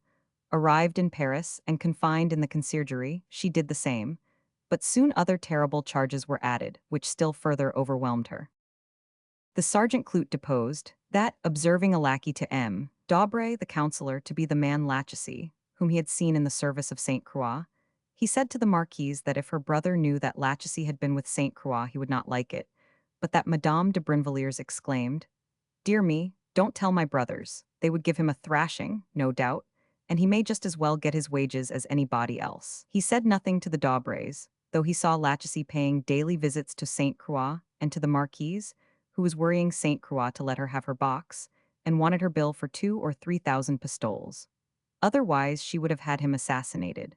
She often said that she was very anxious that no one should see the contents of the box, that it was a very important matter, but only concerned herself. After the box was opened, the witness added, he had told the Marquise that the commissary Picard said to Lachesis that there were strange things in it, but the lady blushed and changed the subject. He asked her if she were not an accomplice. She said, "What, I?" but then muttered to herself, "Lachesis ought to be sent off to Picardy." The witness repeated that she had been after Saint Croix a long time about the box, and if she had got it she would have had his throat cut. The witness further said that, when he told Briancourt that Lachesis was taken and would doubtless confess all, Briancourt, speaking of the Marquise, remarked, "She is a lost woman." That Daubrey's daughter had called Briancourt a rogue, but Briancourt had replied that she little knew what obligations she was under to him, that they had wanted to poison both her and the lieutenant's widow, and he alone had hindered it. He had heard from Briancourt that the Marquise had often said that there are means to get rid of people one dislikes, and they can easily be put an end to in a bowl of soup. The girl Edme Hewitt, a woman of Brescia, deposed that Saint Croix went to see the Marquise every day, and that in a box belonging to that lady she had seen 2 little packets containing sublimate in powder and in paste. She recognized these, because she was an apothecary's daughter. She added that one day Madame de Brinvilliers, after a dinner party in a merry mood, said, showing her a little box, "Here is vengeance on one's enemies. This box is small, but holds plenty of successions." That she gave back the box into her hands, but soon changing from her sprightly mood, she cried, "Good heavens, what have I said? Tell nobody." That Lambert, clerk at the palace, told her he had brought the packets to Madame from Saint Croix, that Lachesis often went to see her, and that she herself, not being paid 10 pistoles which the Marquise owed her, went to complain to Saint Croix, threatening to tell the lieutenant what she had seen, and accordingly the 10 pistoles were paid. Further, that the Marquise and Saint Croix always kept poison about them, to make use of in case of being arrested. Laurent Perret, living with Glazer, said that he had often seen a lady call on his mistress with Saint Croix, that the footman told him she was the Marquise de Brinvilliers, that he would wager his head on it that they came to Glazer's to make poison, that when they came, they used to leave their carriage at the Foire Saint-Germain. Marie de Villeray, maid to the Marquise, deposed that after the death of M. Daubrey the councillor, Lachesis came to see the lady and spoke with her in private, that Briancourt said she had caused the death of a worthy man, that Briancourt every day took some electuary for fear of being poisoned, and it was no doubt due to this precaution that he was still alive. But he feared he would be stabbed, because she had told him the secret about the poisoning, that Daubrey's daughter had to be warned, and that there was a similar design against the tutor of M. de Brinvilliers' children. Marie de Villeray added that 2 days after the death of the councillor, when Lachesis was in Madame's bedroom, Caust, the late lieutenant's secretary, was announced, and Lachesis had to be hidden in the alcove by the bed. Lachesis brought the Marquise a letter from Saint Croix. François Descries, officer, deposed that when he was given the king's orders he arrested the Marquise at Liege, that he found under her bed a box which he sealed, that the lady had demanded a paper which was in it, containing her confession, but he refused it. That on the road to Paris, the Marquise had told him that she believed it was Glazer who made the poisons for Saint Croix. That Saint Croix, who had made a rendezvous with her one day at the Cross Saint-Honor, there showed her 4 little bottles, saying, "See what Glazer has sent me." She asked him for one, but Saint Croix said he would rather die than give it up. He added that the archer Anton Barbier had given him 3 letters written by the Marquise to Theria, that in the first she had told him to come at once and snatch her from the hands of the soldiers, that in the second she said that the escort was only composed of 8 persons, who could he worsted by 5 men, that in the third she said that if he could not save her from the men who were taking her away, he should at least approach the commissary, and killing his valet's horse and 2 other horses in his carriage, then take the box and burn it. Otherwise she was lost. Laviolette and Archer deposed that on the evening of the arrest, the Marquise had a long pin and tried to put it in her mouth, that he stopped her, and told her that she was very wicked, that he perceived that people said the truth and that she had poisoned all her family, to which she replied that if she had, it was only through following bad advice and that one could not always be good. Anton Barbier and Archer said that the Marquise at table took up a glass as though to drink and tried to swallow a piece of it, that he prevented this, and she promised to make his fortune if only he would save her, that she wrote several letters to Theria, that during the whole journey she tried all she could to swallow pins, bits of glass and earth, that she had proposed that he should cut Descry's throat and kill the commissary's valet, that she had bidden him get the box and burn it and bring a lighted torch to burn everything, that she had written to Penetier from the conciergerie, that she gave him the letter and he pretended to deliver it. Finally, Francois Roussel deposed that she had been in the service of the Marquise, and the lady had one day given her some preserved gooseberries, that she had eaten some on the point of her knife, and at once felt ill. She also gave her a slice of mutton, rather wet, which she ate, afterwards suffering great pain in the stomach, feeling as though she had been pricked in the heart, and for 3 years had felt the same, believing herself poisoned. It was difficult to continue a system of absolute denial in face of proofs like these. The Marquise persisted, all the same, that she was in no way guilty, and Maître Nivelle, one of the best lawyers of the period, consented to defend her cause. He combated one charge after another, in a remarkably clever way, owning to the adulterous connection of the Marquise with Saint Croix, but denying her participation in the murders of the Daubres, father and sons. These he ascribed entirely to the vengeance desired by Saint Croix. As to the confession, the strongest and, he maintained, the only evidence against Madame de Brinvilliers, he attacked its validity by bringing forward certain similar cases, where the evidence supplied by the accused against themselves had not been admitted by reason of the legal action, non-auditor per volens. He cited 3 instances, and as they are themselves interesting, we copy them verbatim from his notes. First case.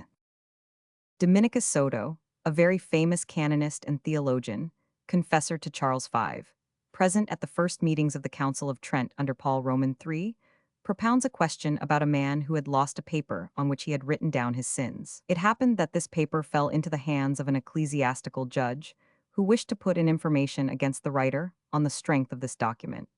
Now this judge was justly punished by his superior, because confession is so sacred that even that which is destined to constitute the confession should be wrapped in eternal silence. In accordance with this precedent, the following judgment, reported in the Trait des Confesseurs, was given by Roderick Acugno, a Catalonian, native of Barcelona, who was condemned to death for homicide and owned his guilt, refused to confess when the hour of punishment arrived. However strongly pressed, he resisted, and so violently, giving no reason, that all were persuaded that his mind was unhinged by the fear of death.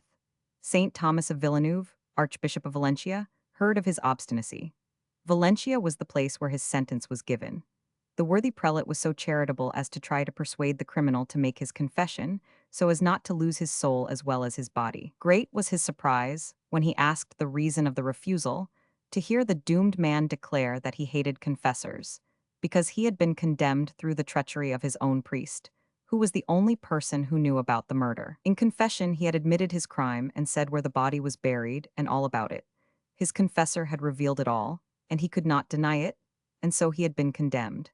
He had only just learned, what he did not know at the time he confessed, that his confessor was the brother of the man he had killed, and that the desire for vengeance had prompted the bad priest to betray his confession. St. Thomas, hearing this, thought that this incident was of more importance than the trial, which concerned the life of only one person, whereas the honor of religion was at stake, with consequences infinitely more important.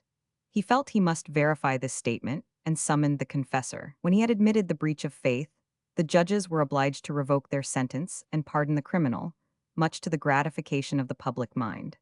The confessor was adjudged a very severe penance, which St. Thomas modified because of his prompt avowal of his fault, and still more because he had given an opportunity for the public exhibition of that reverence which judges themselves are bound to pay to confessions. The second case. In 1579, an innkeeper at Toulouse killed with his own hand, unknown to the inmates of his house, a stranger who had come to lodge with him, and buried him secretly in the cellar. The wretch then suffered from remorse and confessed the crime with all its circumstances, telling his confessor where the body was buried. The relations of the dead man, after making all possible search to get news of him, at last proclaimed through the town a large reward to be given to anyone who would discover what had happened to him. The confessor, tempted by this bait, secretly gave word that they had only to search in the innkeeper's cellar and they would find the corpse.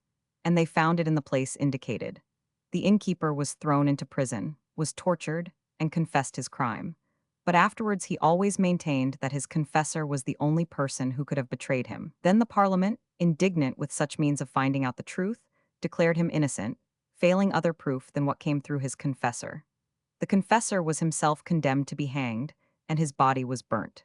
So fully did the tribunal in its wisdom recognize the importance of securing the sanctity of a sacrament that is indispensable to salvation. Third case. An Armenian woman had inspired a violent passion in a young Turkish gentleman, but her prudence was long an obstacle to her lover's desires. At last he went beyond all bounds and threatened to kill both her and her husband if she refused to gratify him. Frightened by this threat, which she knew too well he would carry out, she feigned consent and gave the Turk a rendezvous at her house at an hour when she said her husband would be absent. But by arrangement the husband arrived, and although the Turk was armed with a saber and a pair of pistols, it so befell that they were fortunate enough to kill their enemy, whom they buried under their dwelling unknown to all the world. But some days after the event, they went to confess to a priest of their nation and revealed every detail of the tragic story. This unworthy minister of the Lord supposed that in a Mahometan country, where the laws of the priesthood and the functions of a confessor are either unknown or disapproved, no examination would be made into the source of his information, and that his evidence would have the same weight as any other accuser's. So he resolved to make a profit and gratify his own avarice. Several times he visited the husband and wife, always borrowing considerable sums and threatening to reveal their crime if they refused him. The first few times the poor creatures gave in to his exactions, but the moment came at last when, robbed of all their fortune, they were obliged to refuse the sum he demanded. Faithful to his threat, the priest, with a view to more reward, at once denounced them to the dead man's father. He, who had adored his son, went to the vizier, told him he had identified the murderers through their confessor, and asked for justice. But this denunciation had by no means the desired effect. The vizier, on the contrary, felt deep pity for the wretched Armenians and indignation against the priest who had betrayed them. He put the accuser into a room which adjoined the court, and sent for the Armenian bishop to ask what confession really was, and what punishment was deserved by a priest who betrayed it, and what was the fate of those whose crimes were made known in this fashion. The bishop replied that the secrets of confession are inviolable, that Christians burn the priest who reveals them, and absolve those whom he accuses, because the avowal made by the guilty to the priest is proscribed by the Christian religion, on pain of eternal damnation. The vizier, satisfied with the answer, took the bishop into another room, and summoned the accused to declare all the circumstances. The poor wretches, half dead, fell at the vizier's feet. The woman spoke, explaining that the necessity of defending life and honor had driven them to take up arms to kill their enemy. She added that God alone had witnessed their crime, and it would still be unknown had not the law of the same God compelled them to confide it to the ear of one of his ministers for their forgiveness. Now the priest's insatiable avarice had ruined them first, and then denounced them. The vizier made them go into a third room, and ordered the treacherous priest to be confronted with the bishop, making him again rehearse the penalties incurred by those who betray confessions. Then, applying this to the guilty priest, he condemned him to be burnt alive in a public place. In anticipation, said he, of burning in hell, where he would assuredly receive the punishment of his infidelity and crimes. The sentence was executed without delay. In spite of the effect which the advocate intended to produce by these three cases, either the judges rejected them, or perhaps they thought the other evidence without the confession was enough, and it was soon clear to everyone, by the way the trial went forward, that the Marquise would be condemned. Indeed, before sentence was pronounced, on the morning of July 16, 1676, she saw M. Pirat, doctor of the Sorbonne, come into her prison, sent by the chief president. This worthy magistrate, foreseeing the issue, and feeling that one so guilty should not be left till the last moment, had sent the good priest. The latter, although he had objected that the conciergerie had its own two chaplains, and added that he was too feeble to undertake such a task, being unable even to see another man bled without feeling ill, accepted the painful mission, the president having so strongly urged it, on the ground that in this case he needed a man who could be entirely trusted. The president, in fact, declared that, accustomed as he was to dealing with criminals, the strength of the Marquise amazed him. The day before he summoned M. Pirat, he had worked at the trial from morning to night, and for 13 hours the accused had been confronted with Briancourt, one of the chief witnesses against her. On that very day there had been 5 hours more, and she had borne it all, showing as much respect towards her judges as haughtiness towards the witness, reproaching him as a miserable valet, given to drink, and protesting that, as he had been dismissed for his misdemeanors, his testimony against her ought to go for nothing. So the chief president felt no hope of breaking her inflexible spirit, except by the agency of a minister of religion. For it was not enough to put her to death, the poisons must perish with her, or else society would gain nothing. The Dr. Pirat came to the Marquise with a letter from her sister, who, as we know, was a nun bearing the name of Sister Marie at the convent Saint-Jacques.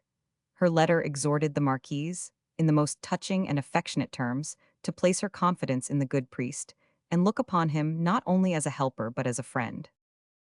When M. Pirat came before the Marquise, she had just left the dock, where she had been for 3 hours without confessing anything, or seeming in the least touched by what the president said, though he, after acting the part of judge, addressed her simply as a Christian, and showing her what her deplorable position was, appearing, now for the last time before men, and destined so soon to appear before God, spoke to her such moving words that he broke down himself, and the oldest and most obdurate judges present wept when they heard him. When the Marquise perceived the doctor, suspecting that her trial was leading her to death, she approached him, saying, "You have come, sir, because—" But Father Chavigny, who was with M. Pirat, interrupted her, saying, "Madame, we will begin with a prayer." They all fell on their knees invoking the Holy Spirit. Then the Marquise asked them to add a prayer to the Virgin, and this prayer finished, she went up to the doctor, and beginning afresh said, "Sir, no doubt the president has sent you to give me consolation. With you I am to pass the little life I have left. I have long been eager to see you." "Madame," the doctor replied, "I come to render you any spiritual office that I can. I only wish it were on another occasion." "We must have resolution, sir," said she, smiling for all things. Then turning to Father Chavigny, she said, "My father, I am very grateful to you for bringing the doctor here, and for all the other visits you have been willing to pay me. Pray to God for me, I entreat you. Henceforth I shall speak with no one but the doctor, for with him I must speak of things that can only be discussed tete-a-tete. Farewell, then, my father. God will reward you for the attention you have been willing to bestow upon me." With these words the father retired, leaving the Marquise alone with the doctor, and the 2 men and 1 woman always in attendance on her. They were in a large room in the Montgomery Tower extending, throughout its whole length. There was at the end of the room a bed with grey curtains for the lady, and a folding bed for the custodian. It is said to have been the same room where the poet Theophile was once shut up, and near the door there were still verses in his well-known style written by his hand. As soon as the 2 men and the woman saw for what the doctor had come, they retired to the end of the room, leaving the Marquise free to ask for and receive the consolations brought her by the man of God. Then the 2 sat at a table side by side. The Marquise thought she was already condemned, and began to speak on that assumption. But the doctor told her that sentence was not yet given, and he did not know precisely when it would be, still less what it would be. But at these words the Marquise interrupted him. "Sir," she said, "I am not troubled about the future. If my sentence is not given yet, it soon will be. I expect the news this morning, and I know it will be death. The only grace I look for from the president is a delay between the sentence and its execution, for if I were executed today, I should have very little time to prepare, and I feel I have need for more." The doctor did not expect such words, so he was overjoyed to learn what she felt. In addition to what the president had said, he had heard from Father Chavigny that he had told her the Sunday before that it was very unlikely she would escape death. And indeed, so far as one could judge by reports in the town, it was a foregone conclusion. When he said so, at first she had appeared stunned and said with an air of great terror, "Father, must I die?" And when he tried to speak words of consolation, she had risen and shaken her head, proudly replying, "No, no, father, there is no need to encourage me. I will play my part, and that at once. I shall know how to die like a woman of spirit." Then the father had told her that we cannot prepare for death so quickly and so easily, and that we have to be in readiness for a long time, not to be taken by surprise. And she had replied that she needed but a quarter of an hour to confess in, and 1 moment to die. So the doctor was very glad to find that between Sunday and Thursday, her feelings had changed so much. "Yes," said she, "the more I reflect, the more I feel that one day would not be enough to prepare myself for God's tribunal, to be judged by him after men have judged me." "Madame," replied the doctor, "I do not know what or when your sentence will be, but should it be death and given today, I may venture to promise you that it will not be carried out before tomorrow. But although death is as yet uncertain, I think it well that you should be prepared for any event." "Oh, my death is quite certain," said she, "and I must not give way to useless hopes. I must repose in you the great secrets of my whole life. But, father, before this opening of my heart, let me hear from your lips the opinion you have formed of me, and what you think in my present state I ought to do." "You perceive my plan," said the doctor, "and you anticipate what I was about to say. Before entering into the secrets of your conscience, before opening the discussion of your affairs with God, I am ready, madame, to give you certain definite rules. I do not yet know whether you are guilty at all, and I suspend my judgment as to all the crimes you are accused of, since of them I can learn nothing except through your confession. Thus it is my duty still to doubt your guilt. But I cannot be ignorant of what you are accused of. This is a public matter and has reached my ears, for, as you may imagine, madame, your affairs have made a great stir, and there are few people who know nothing about them." "Yes," she said, smiling, "I know there has been a great deal of talk, and I am in every man's mouth." "Then," replied the doctor, "the crime you are accused of is poisoning. If you are guilty, as is believed, you cannot hope that God will pardon you unless you make known to your judges what the poison is, what is its composition, and what its antidote, also the names of your accomplices. Madame, we must lay hands on all these evildoers without exception, for if you spared them, they would be able to make use of your poison, and you would then be guilty of all the murders committed by them after your death, because you did not give them over to the judges during your life. Thus one might say you survive yourself, for your crime survives you. You know, madame, that a sin in the moment of death is never pardoned, and that to get remission for your crimes, if crimes you have, they must die when you die, for if you slay them not, be very sure they will slay you." "Yes, I am sure of that," replied the marquise, after a moment of silent thought, "and though I will not admit that I am guilty, I promise, if I am guilty, to weigh your words. But one question, sir, and pray take heed that an answer is necessary. Is there not crime in this world that is beyond pardon? Are not some people guilty of sins so terrible and so numerous that the Church dares not pardon them, and if God, in his justice, takes account of them, he cannot for all his mercy pardon them? See, I begin with this question, because, if I am to have no hope, it is needless for me to confess."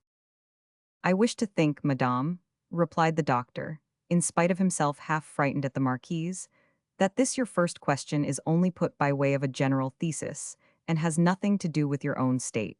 I shall answer the question without any personal application. No, madame, in this life there are no unpardonable sinners, terrible and numerous howsoever their sins may be. This is an article of faith, and without holding it you could not die a good Catholic. Some doctors, it is true, have before now maintained the contrary, but they have been condemned as heretics. Only despair and final impenitence are unpardonable, and they are not sins of our life but in our death." "Sir," replied the marquise, "God has given me grace to be convinced by what you say, and I believe he will pardon all sins, that he has often exercised this power. Now all my trouble is that he may not deign to grant all his goodness to one so wretched as I am, a creature so unworthy of the favors already bestowed on her." The doctor reassured her as best he could, and began to examine her attentively as they conversed together. She was, he said, a woman naturally courageous and fearless. naturally gentle and good, not easily excited, clever and penetrating, seeing things very clearly in her mind and expressing herself well and in few but careful words, easily finding a way out of a difficulty, and choosing her line of conduct in the most embarrassing circumstances, light-minded and fickle, unstable, paying no attention if the same thing were said several times over. For this reason, continued the doctor, I was obliged to alter what I had to say from time to time, keeping her but a short time to one subject, to which, however, I would return later, giving the matter a new appearance and disguising it a little. She spoke little and well, with no sign of learning and no affectation, always mistress of herself, always composed and saying just what she intended to say. No one would have supposed from her face or from her conversation that she was so wicked as she must have been, judging by her public avowal of the parricide. It is surprising, therefore, and one must bow down before the judgment of God when he leaves mankind to himself, that a mind evidently of some grandeur, professing fearlessness in the most untoward and unexpected events, an immovable firmness and a resolution to await and to endure death if so it must be, should yet be so criminal as she was proved to be by the parricide to which she confessed before her judges. She had nothing in her face that would indicate such evil. She had very abundant chestnut hair, a rounded, well-shaped face, blue eyes very pretty and gentle, extraordinarily white skin, good nose, and no disagreeable feature. Still, there was nothing unusually attractive in the face. Already she was a little wrinkled and looked older than her age. Something made me ask at our first interview how old she was. Monsieur, she said, if I were to live till St. Madeline's day, I should be 46. On her day I came into the world, and I bear her name. I was christened Marie Madeline. But near to the day as we now are, I shall not live so long. I must end today, or at latest tomorrow, and it will be a favor to give me the one day. For this kindness I rely on your word. Anyone would have thought she was quite 48. Though her face as a rule looked so gentle, whenever an unhappy thought crossed her mind, she showed it by a contortion that frightened one at first, and from time to time I saw her face twitching with anger, scorn, or ill will. I forgot to say that she was very little and thin. Such is, roughly given, a description of her body and mind, which I very soon came to know, taking pains from the first to observe her, so as to lose no time in acting on what I discovered. As she was giving a first brief sketch of her life to her confessor, the Marquise remembered that he had not yet said Mass, and reminded him herself that it was time to do so, pointing out to him the chapel of the conciergerie. She begged him to say a Mass for her, and in honor of Our Lady, so that she might gain the intercession of the Virgin at the throne of God. The Virgin she had always taken for her patron saint, and in the midst of her crimes and disorderly life had never ceased in her peculiar devotion. As she could not go with the priest, she promised to be with him at least in the spirit. He left her at 10:30 in the morning, and after 4 hours spent alone together, she had been induced by his piety and gentleness to make confessions that could not be wrung from her by the threats of the judges or the fear of the question. The holy and devout priest said his Mass, praying the Lord's help for confessor and penitent alike. After Mass, as he returned, he learned from a librarian called Senny, at the porter's lodge, as he was taking a glass of wine, that judgment had been given, and that Madame de Brinvilliers was to have her hand cut off. This severity, as a fact, there was a mitigation of the sentence, made him feel yet more interest in his penitent, and he hastened back to her side. As soon as she saw the door open, she advanced calmly towards him, and asked if he had truly prayed for her. And when he assured her of this, she said, "Father, shall I have the consolation of receiving the viaticum before I die?" "Madame," replied the doctor, "if you are condemned to death, you must die without that sacrament, and I should be deceiving you if I let you hope for it. We have heard of the death of the constable of St. Paul without his obtaining this grace, in spite of all his entreaties. He was executed in sight of the towers of Notre Dame. He offered his own prayer, as you may offer yours if you suffer the same fate. But that is all. God, in his goodness, allows it to suffice." "But," replied the Marquise, "I believe M. de Cinq-Mars and M. de Thou communicated before their death." "I think not, madame," said the doctor, "for it is not so said in the pages of Montresor or any other book that describes their execution." "But M. de Montmorency," said she. "But M. de Marillac," replied the doctor. In truth, if the favor had been granted to the first, it had been refused to the second, and the Marquise was specially struck thereby, for M. de Marillac was of her own family, and she was very proud of the connection. No doubt she was unaware that M. de Rohan had received the sacrament at the midnight Mass said for the salvation of his soul by Father Bertelau, for she said nothing about it, and hearing the doctor's answer, only sighed. "Besides," he continued, "in recalling examples of the kind, madame, You must not build upon them, please. They are extraordinary cases, not the rule.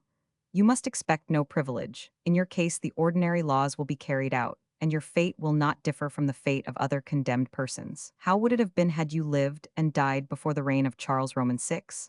Up to the reign of this prince, the guilty died without confession, and it was only by this king's orders that there was a relaxation of this severity. Besides, communion is not absolutely necessary to salvation, and one may communicate spiritually in reading the word, which is like the body, in uniting oneself with the church, which is the mystical substance of Christ, and in suffering for him and with him, this last communion of agony that is your portion, madame, and is the most perfect communion of all.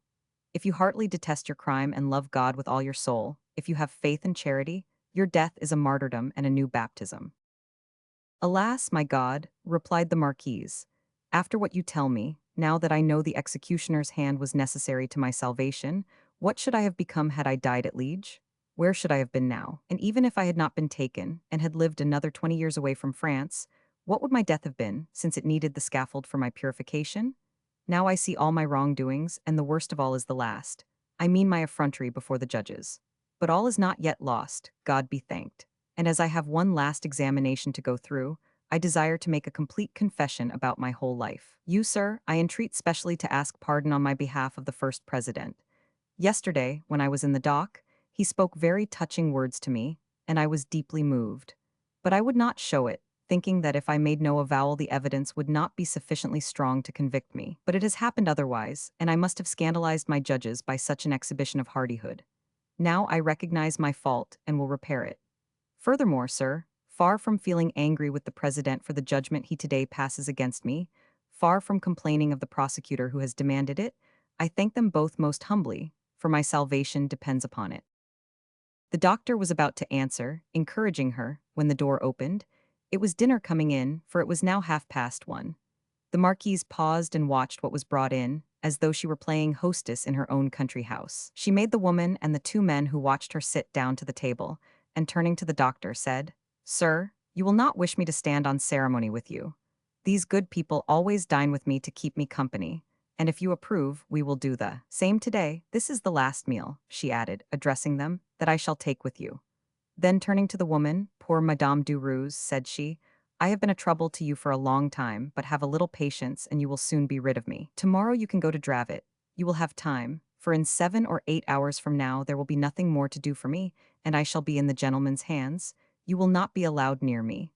After then, you can go away for good, for I don't suppose you will have the heart to see me executed." All this she said quite calmly, but not with pride. From time to time her people tried to hide their tears, and she made a sign of pitying them. Seeing that the dinner was on the table and nobody eating, she invited the doctor to take some soup, asking him to excuse the cabbage in it, which made it a common soup and unworthy of his acceptance. She herself took some soup and 2 eggs, begging her fellow guests to excuse her for not serving them, pointing out that no knife or fork had been set in her place. When the meal was almost half finished, she begged the doctor to let her drink his health. He replied by drinking hers, and she seemed to be quite charmed by his condescension. "Tomorrow is a fast day," said she, setting down her glass, "and although it will be a day of great fatigue for me, as I shall have to undergo the question as well as death, I intend to obey the orders of the church and keep my fast." "Madame," replied the doctor, "if you needed soup to keep you up, you would not have to feel any scruple, for it will be no self-indulgence but a necessity, and the church does not exact fasting in such a case." "Sir," replied the marquise, "I will make no difficulty about it, if it is necessary and if you order it. But it will not be needed, I think. If I have some soup this evening for supper, and some more made stronger than usual a little before midnight, it will be enough to last me through tomorrow, if I have 2 fresh eggs to take after the question." "In truth," says the priest in the account we give here, "I was alarmed by this calm behavior. I trembled when I heard her give orders to the concierge that the soup was to be made stronger than usual, and that she was to have 2 cups before midnight. When dinner was over, she was given pen and ink, which she had already asked for, and told me that she had a letter to write before I took up my pen to put down what she wanted to dictate. The letter, she explained, which was difficult to write, was to her husband. She would feel easier when it was written. For her husband she expressed so much affection, that the doctor, knowing what had passed, felt much surprised, and wishing to try her, said that the affection was not reciprocated, as her husband had abandoned her the whole time of the trial. The Marquise interrupted him. My father, we must not judge things too quickly or merely by appearances. M. de Brinvilliers has always concerned himself with me, and has only failed in doing what it was impossible to do. Our interchange of letters never ceased while I was out of the kingdom. Do not doubt but that he would have come to Paris as soon as he knew I was in prison, had the state of his affairs allowed him to come safely. But you must know that he is deeply in debt, and could not appear in Paris without being arrested. Do not suppose that he is without feeling for me. She then began to write, and when her letter was finished she handed it to the doctor, saying, You, sir, are the lord and master of all my sentiments from now till I die. Read this letter, and if you find anything that should be altered, tell me. This was the letter. When I am on the point of yielding up my soul to God, I wish to assure you of my affection for you, which I shall feel until the last moment of my life. I ask your pardon for all that I have done contrary to my duty. I am dying a shameful death, the work of my enemies. I pardon them with all my heart, and I pray you to do the same. I also beg you to forgive me for any ignominy that may attach to you herefrom. But consider that we are only here for a time, and that you may soon be forced to render an account to God of all your actions, and even your idle words, just as I must. Do now, be mindful of your worldly affairs, and of our children, and give them a good example. Consult Madame Marillac and Madame Caust. Let as many prayers as possible be said for me, and believe that in my death I am still ever yours, Daubrey. The doctor read this letter carefully, then he told her that one of her phrases was not right, the one about her enemies. For you have no other enemies, said he, than your own crimes. Those whom you call your enemies are those who love the memory of your father and brothers, whom you ought to have loved more than they do. But those who have sought my death, she replied, are my enemies, are they not, and is it not a Christian act to forgive them? Madame, said the doctor, they are not your enemies, but you are the enemy of the human race. Nobody can think without horror of your crimes. And so, my father, she replied, I feel no resentment towards them, and I desire to meet in paradise those who have been chiefly instrumental in taking me and bringing me here. Madame, said the doctor, what mean you by this? Such words are used by some when they desire people's death. Explain, I beg, what you mean. Heaven forbid, cried the Marquise, that you should understand me thus. Nay, may God grant them long prosperity in this world and infinite glory in the next. Dictate a new letter, and I will write just what you please. When a fresh letter had been written, the Marquise would attend to nothing but her confession, and begged the doctor to take the pen for her. I have done so many wrong things, she said, that if I only gave you a verbal confession, I should never be sure I had given a complete account. Then they both knelt down to implore the grace of the Holy Spirit. They said a Veni Creator and a Salve Regina, and the doctor then rose and seated himself at a table, while the Marquise, still on her knees, began a confiteor and made her whole confession. At 9 o'clock, Father Chavigny, who had brought Dr. Pirot in the morning, came in again. The Marquise seemed annoyed but still put a good face upon it. My father, said she, I did not expect to see you so late. Pray leave me a few minutes longer with the doctor. He retired. Why has he come? Asked the Marquise. It is better for you not to be alone, said the doctor. Then do you mean to leave me? Cried the Marquise, apparently terrified. Madame, I will do as you wish, he answered, but you would be acting kindly if you could spare me for a few hours. I might go home, and Father Chavigny would stay with you. Ah, she cried, wringing her hands, you promised you would not leave me till I am dead, and now you go away. Remember, I never saw you before this morning, but since then you have become more to me than any of my oldest friends. Madame, said the good doctor, I will do all I can to please you. If I ask for a little rest, it is in order that I may resume my place with more vigor tomorrow, and render you better service than I otherwise could. If I take no rest, all I say or do must suffer. You count on the execution for tomorrow. I do not know if you are right, but if so, tomorrow will be your great and decisive day, and we shall both need all the strength we have. We have already been working for 13 or 14 hours for the good of your salvation. I am not a strong man, and I think you should realize, madame, that if you do not let me rest a little, I may not be able to stay with you to the end. Sir, said the Marquise, you have closed my mouth. Tomorrow is for me a far more important day than today, and I have been wrong. Of course you must rest tonight. Let us just finish this one thing and read over what we have written. It was done, and the doctor would have retired, but the supper came in, and the Marquise would not let him go without taking something. She told the concierge to get a carriage and charge it to her. She took a cup of soup and 2 eggs, and a minute later the concierge came back to say the carriage was at the door. Then the Marquise bade the doctor good night, making him promise to pray for her and to be at the conciergerie by 6 o'clock the next morning. This he promised her. The day following, as he went into the tower, he found Father Chavigny, who had taken his place with the Marquise, kneeling and praying with her. The priest was weeping, but she was calm and received the doctor in just the same way as she had let him go. When Father Chavigny saw him, he retired. The Marquise begged Chavigny to pray for her and wanted to make him promise to return, but that he would not do.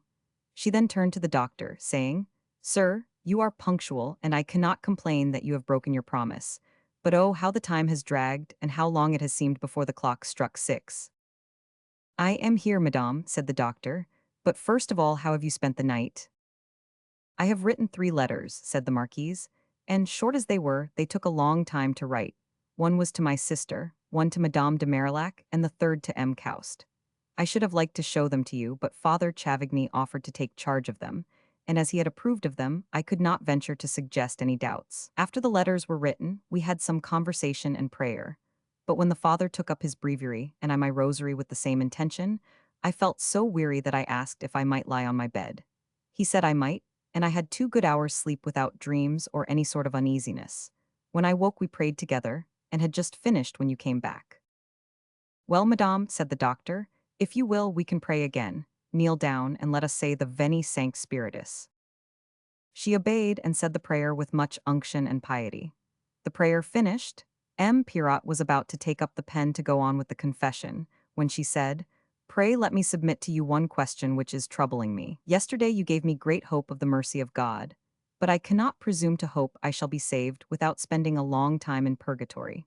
My crime is far too atrocious to be pardoned on any other conditions, and when I have attained to a love of God far greater than I can feel here, I should not expect to be saved before my stains have been purified by fire, without suffering the penalty that my sins have deserved. But I have been told that the flames of purgatory, where souls are burned for a time, are just the same as the flames of hell, where those who are damned burn through all eternity. Tell me, then, how can a soul awaking in purgatory at the moment of separation from this body be sure that she is not really in hell? How can she know that the flames that burn her and consume not will some day cease?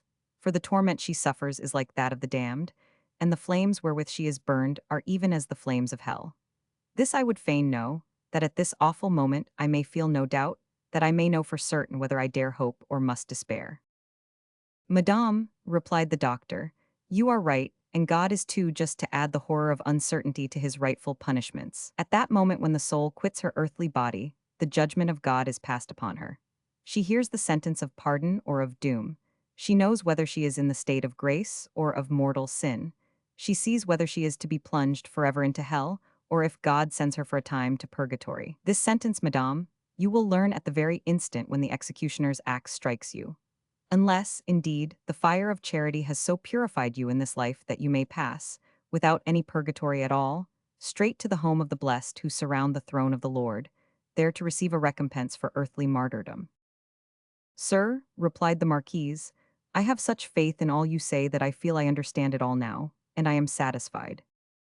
The doctor and the Marquise then resumed the confession that was interrupted the night before. The Marquise had during the night recollected certain articles that she wanted to add. So they continued, the doctor making her pause now, and then in the narration of the heavier offenses to recite an act of contrition. After an hour and a half, they came to tell her to go down. The registrar was waiting to read her the sentence. She listened very calmly, kneeling, only moving her head. Then, with no alteration in her voice, she said, "In a moment, we will have one word more, the doctor and I, and then I am at your disposal." She then continued to dictate the rest of her confession. When she reached the end, she begged him to offer a short prayer with her, that God might help her to appear with such becoming contrition before her judges as should atone for her scandalous effrontery. She then took up her cloak, a prayer book which Father Chavigny had left with her, and followed the concierge, who led her to the torture chamber, where her sentence was to be read. First, there was an examination which lasted 5 hours. The Marquise told all she had promised to tell, denying that she had any accomplices, and affirming that she knew nothing of the composition of the poisons she had administered, and nothing of their antidotes. When this was done, and the judges saw that they could extract nothing further, they signed to the registrar to read the sentence. She stood to hear it. It was as follows. That by the finding of the court, Marquise de Brinvilliers is convicted of causing the death by poison of Maître Drew Daubrey, her father, and of the two Maîtres Daubrey, her brothers, one a civil lieutenant, the other a councillor to the Parliament, also of attempting the life of Therese Daubrey, her sister. In punishment whereof the court has condemned, and does condemn the said Marquise de Brinvilliers to make the rightful atonement before the great gate of the church of Paris, whither she shall be conveyed in a tumbrel, barefoot, a rope on her neck, holding in her hands a burning torch 2 pounds in weight. And there on her knees she shall say and declare that maliciously, with desire for revenge and seeking their goods, she did poison her father, cause to be poisoned her two brothers, and attempt the life of her sister, whereof she doth repent, asking pardon of God, of the king, and of the judges. And when this is done, she shall be conveyed and carried in the same tumbrel to the place de grieve of this town, there to have her head cut off on a scaffold to be set up for the purpose at that place. Afterwards her body to be burnt and the ashes scattered. And first she is to be subjected to the question ordinary and extraordinary, that she may reveal the names of her accomplices. She is declared to be deprived of all successions from her said father, brothers, and sister, from the date of the several crimes, and all her goods are confiscated to the proper persons, and the sum of 4,000 livres shall be paid out of her estate to the king, and livres to the church for prayers to be said on behalf of the poisoned persons, and all the costs shall be paid, including those of a Milan called lachecy. In Parliament, 16th July 1676. The Marquise heard her sentence without showing any sign of fear or weakness. When it was finished, she said to the registrar, "Will you, sir, be so kind as to read it again? I had not expected the tumbrel, and I was so much struck by that I lost the thread of what followed." The registrar read the sentence again. From that moment she was the property of the executioner who approached her.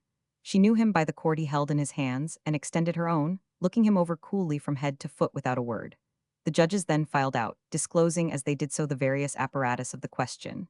The Marquise firmly gazed upon the racks and ghastly rings, on which so many had been stretched crying and screaming. She noticed the 3 buckets of water. Note, the torture with the water was thus administered. There were 8 vessels, each containing 2 pints of water.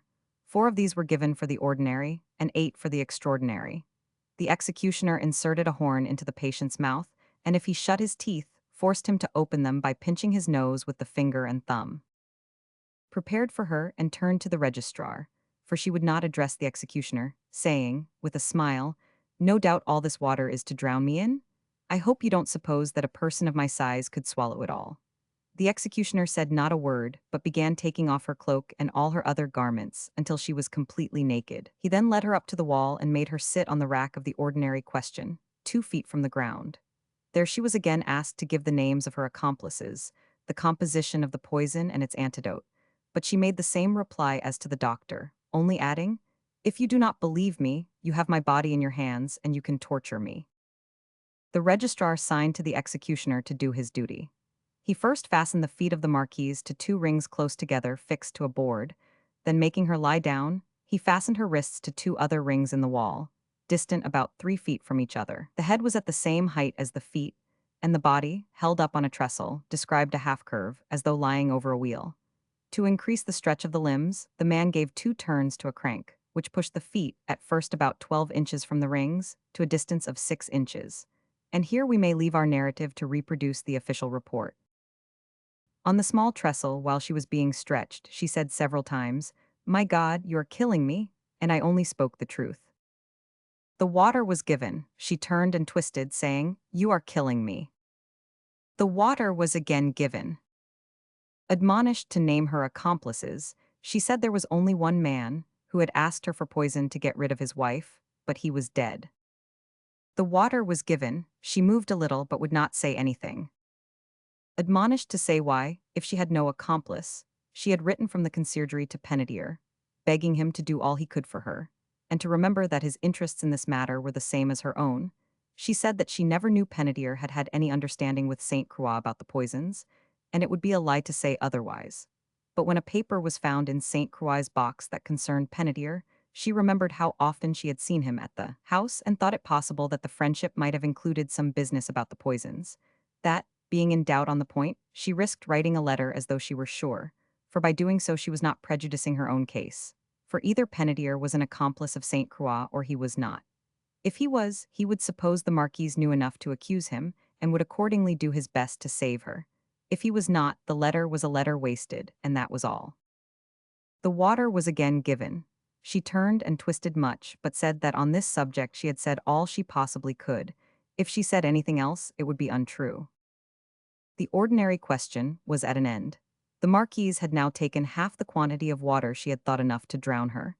The executioner paused before he proceeded to the extraordinary question. Instead of the trestle 2.5 feet high on which she lay, they passed under her body a trestle of 3.5 feet, which gave the body a greater arch, and as this was done without lengthening the ropes, her limbs were still further stretched, and the bonds, tightly straining at wrists and ankles, penetrated the flesh and made the blood run. The question began once more, interrupted by the demands of the registrar and the answers of the sufferer. Her cries seemed not even to be heard. On the large trestle, during the stretching, she said several times, "O God, you tear me to pieces. Lord, pardon me. Lord, have mercy upon me." Asked if she had nothing more to tell regarding her accomplices, she said they might kill her, but she would not tell a lie that would destroy her soul. The water was given, she moved about a little but would not speak. Admonished that she should tell the composition of the poisons and their antidotes, she said that she did not know what was in them. The only thing she could recall was toads, that Saint Croix never revealed his secret to her, that she did not believe he made them himself but had them prepared by Glazer. She seemed to remember that some of them contained nothing but rarefied arsenic, that as to an antidote, she knew of no other than milk. And Saint Croix had told her that if one had taken milk in the morning, and on the first onset of the poison took another glassful, one would have nothing to fear.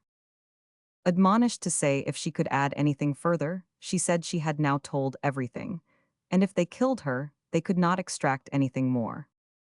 More water was given, she writhed a little and said she was dead but nothing more.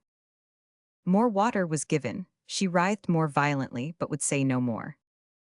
Yet again water was given. Writhing and twisting, she said with a deep groan, "Oh my God, I am killed," but would speak no more. Then they tortured her no further. She was let down, untied, and placed before the fire in the usual manner. While there, close to the fire, lying on the mattress, she was visited by the good doctor, who, feeling he could not bear to witness the spectacle just described, had asked her leave to retire, that he might say a mass for her, that God might grant her patience and courage. It is plain that the good priest had not prayed in vain. "Ah," said the marquise when she perceived him, "I have long been desiring to see you again, that you might comfort me. My torture has been very long and very painful, but this is the last time I shall have to treat with men. Now all is with God for the future. See my hands, sir, and my feet, are they not torn and wounded? Have not my executioners smitten me in the same places where Christ was smitten?" "And therefore, madame," replied the priest, "these sufferings now are your happiness. Each torture is one step nearer to heaven. As you say, you are now for God alone. All your thoughts and hopes must be fastened upon him. We must pray to him, like the penitent king, to give you a place among his elect. And since naught that is impure can pass thither, we must strive, madame, to purify you from all that might bar the way to heaven." The marquise rose with the doctor's aid, for she could scarcely stand. Tottering, she stepped forward between him and the executioner, who took charge of her immediately after the sentence was read, and was not allowed to leave her before it was completely carried out. They all three entered the chapel and went into the choir, where the doctor and the marquise knelt in adoration of the blessed sacrament. At that moment several persons appeared in the nave, drawn by curiosity. They could not be turned out, so the executioner, to save the marquise from being annoyed, shut the gate of the choir and let the patient pass behind the altar. There she sat down in a chair, and the doctor on a seat opposite. Then he first saw, by the light of the chapel window, how greatly changed she was. Her face, generally so pale, was inflamed, her eyes glowing and feverish, all her body involuntarily trembling. The doctor would have spoken a few words of consolation, but she did not attend. "Sir," she said, "do you know that my sentence is an ignominious one? Do you know there is fire in the sentence?" The doctor gave no answer, but, thinking she needed something, bade the jailer to bring her wine. A minute later he brought it in a cup, and the doctor handed it to the marquise, who moistened her lips and then gave it back. She then noticed that her neck was uncovered, and took out her handkerchief to cover it, asking the jailer for a pin to fasten it with. When he was slow in finding a pin, looking on his person for it, she fancied that he feared she would choke herself, and shaking her head said with a smile, "You have nothing to fear now, and here is the doctor, who will pledge his word that I will do myself no mischief." "Madame," said the jailer, handing her the pin she wanted, "I beg your pardon for keeping you waiting. I swear I did not distrust you. If anyone distrusts you, it is not I." Then kneeling before her, he begged to kiss her hand. She gave it and asked him to pray to God for her. "Ah, yes," he cried, sobbing, "with all my heart." She then fastened her dress as best she could with her hands tied, and when the jailer had gone and she was alone with the doctor, said, "Did you not hear what I said, sir? I told you there was fire in my sentence. And though it is only after death that my body is to be burnt, it will always be a terrible disgrace on my memory. I am saved the pain of being burnt alive, and thus, perhaps, saved from a death of despair, but the shamefulness is the same, and it is that I think of." "Madame," said the doctor, "it in no way affects your soul's salvation whether your body is cast into the fire and reduced to ashes, or whether it is buried in the ground and eaten by worms, whether it is drawn on a hurdle and thrown upon a dung heap, or embalmed with oriental perfumes and laid in a rich man's tomb. Whatever may be your end, your body will arise on the appointed day, and if heaven so will, it will come forth from its ashes more glorious than a royal corpse lying at this moment in a gilded casket. Obsequies, madame, are for those who survive, not for the dead." A sound was heard at the door of the choir. The doctor went to see what it was, and found a man who insisted on entering, all but fighting with the executioner. The doctor approached and asked what was the matter. The man was a saddler, from whom the Marquise had bought a carriage before she left France. This she had partly paid for, but still owed him 200 livres. He produced the note he had had from her, on which was a faithful record of the sums she had paid on account. The Marquise at this point called out, not knowing what was going on, and the doctor and executioner went to her. "Have they come to fetch me already?" said she. "I am not well prepared just at this moment, but never mind, I am ready." The doctor reassured her and told her what was going on. "The man is quite right," she said to the executioner. "Tell him I will give orders as far as I can about the money." Then, seeing the executioner retiring, she said to the doctor, "Must I go now, sir? I wish they would give me a little more time, for though I am ready, as I told you, I am not really prepared. Forgive me, father, it is the question and the sentence that have upset me. It is this fire burning in my eyes like hell flames. Had they left me with you all this time, there would now be better hope of my salvation." "Madame," said the doctor, "you will probably have all the time before nightfall to compose yourself, and think what remains for you to do." "Ah, sir," she replied with a smile, "do not think they will show so much consideration for a poor wretch condemned to be burnt. That does not depend on ourselves, but as soon as everything is ready, they will let us know, and we must start." "Madame," said the doctor, "I am certain that they will give you the time you need." "No, no," she replied abruptly and feverishly. "No, I will not keep them waiting. As soon as the tumbril is at this door, they have only to tell me, and I go down." "Madame," said he, "I would not hold you back if I found you prepared to stand before the face of God, for in your situation it is right to ask for no time, and to go when the moment is come. But not everyone is so ready as Christ was, who rose from prayer and awaked his disciples that he might leave the garden and go out to meet his enemies. You at this moment are weak, and if they come for you just now, I should resist your departure." "Be calm, the time is not yet come," said the executioner, who had heard this talk. He knew his statement must be believed, and wished as far as possible to reassure the Marquise. "There is no hurry, and we cannot start for another 2 or 3 hours." This assurance calmed the Marquise somewhat, and she thanked the man. Then turning to the doctor, she said, "Here is a rosary that I would rather should not fall into this person's hands. Not that he could not make good use of it, for, in spite of their trade, I fancy that these people are Christians like ourselves, but I should prefer to leave this to somebody else."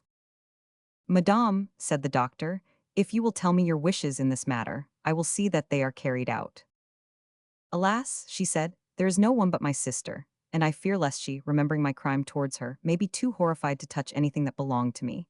If she did not mind, it would be a great comfort to me to think she would wear it after my death, and that the sight of it would remind her to pray for me.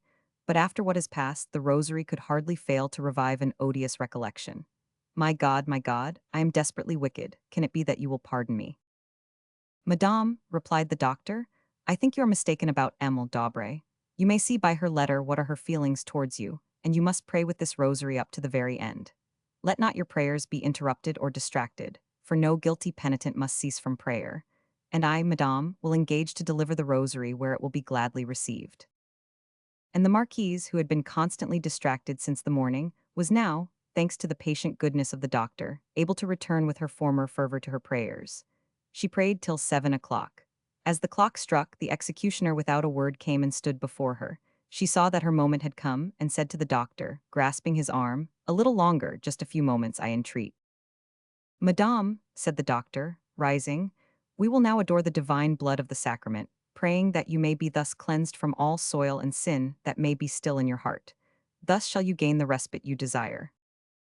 The executioner then tied tight the cords round her hands that he had let loose before, and she advanced pretty firmly and knelt before the altar, between the doctor and the chaplain. The latter was in his surplice, and chanted a Veni Creator, Salve Regina and Tantum Ergo.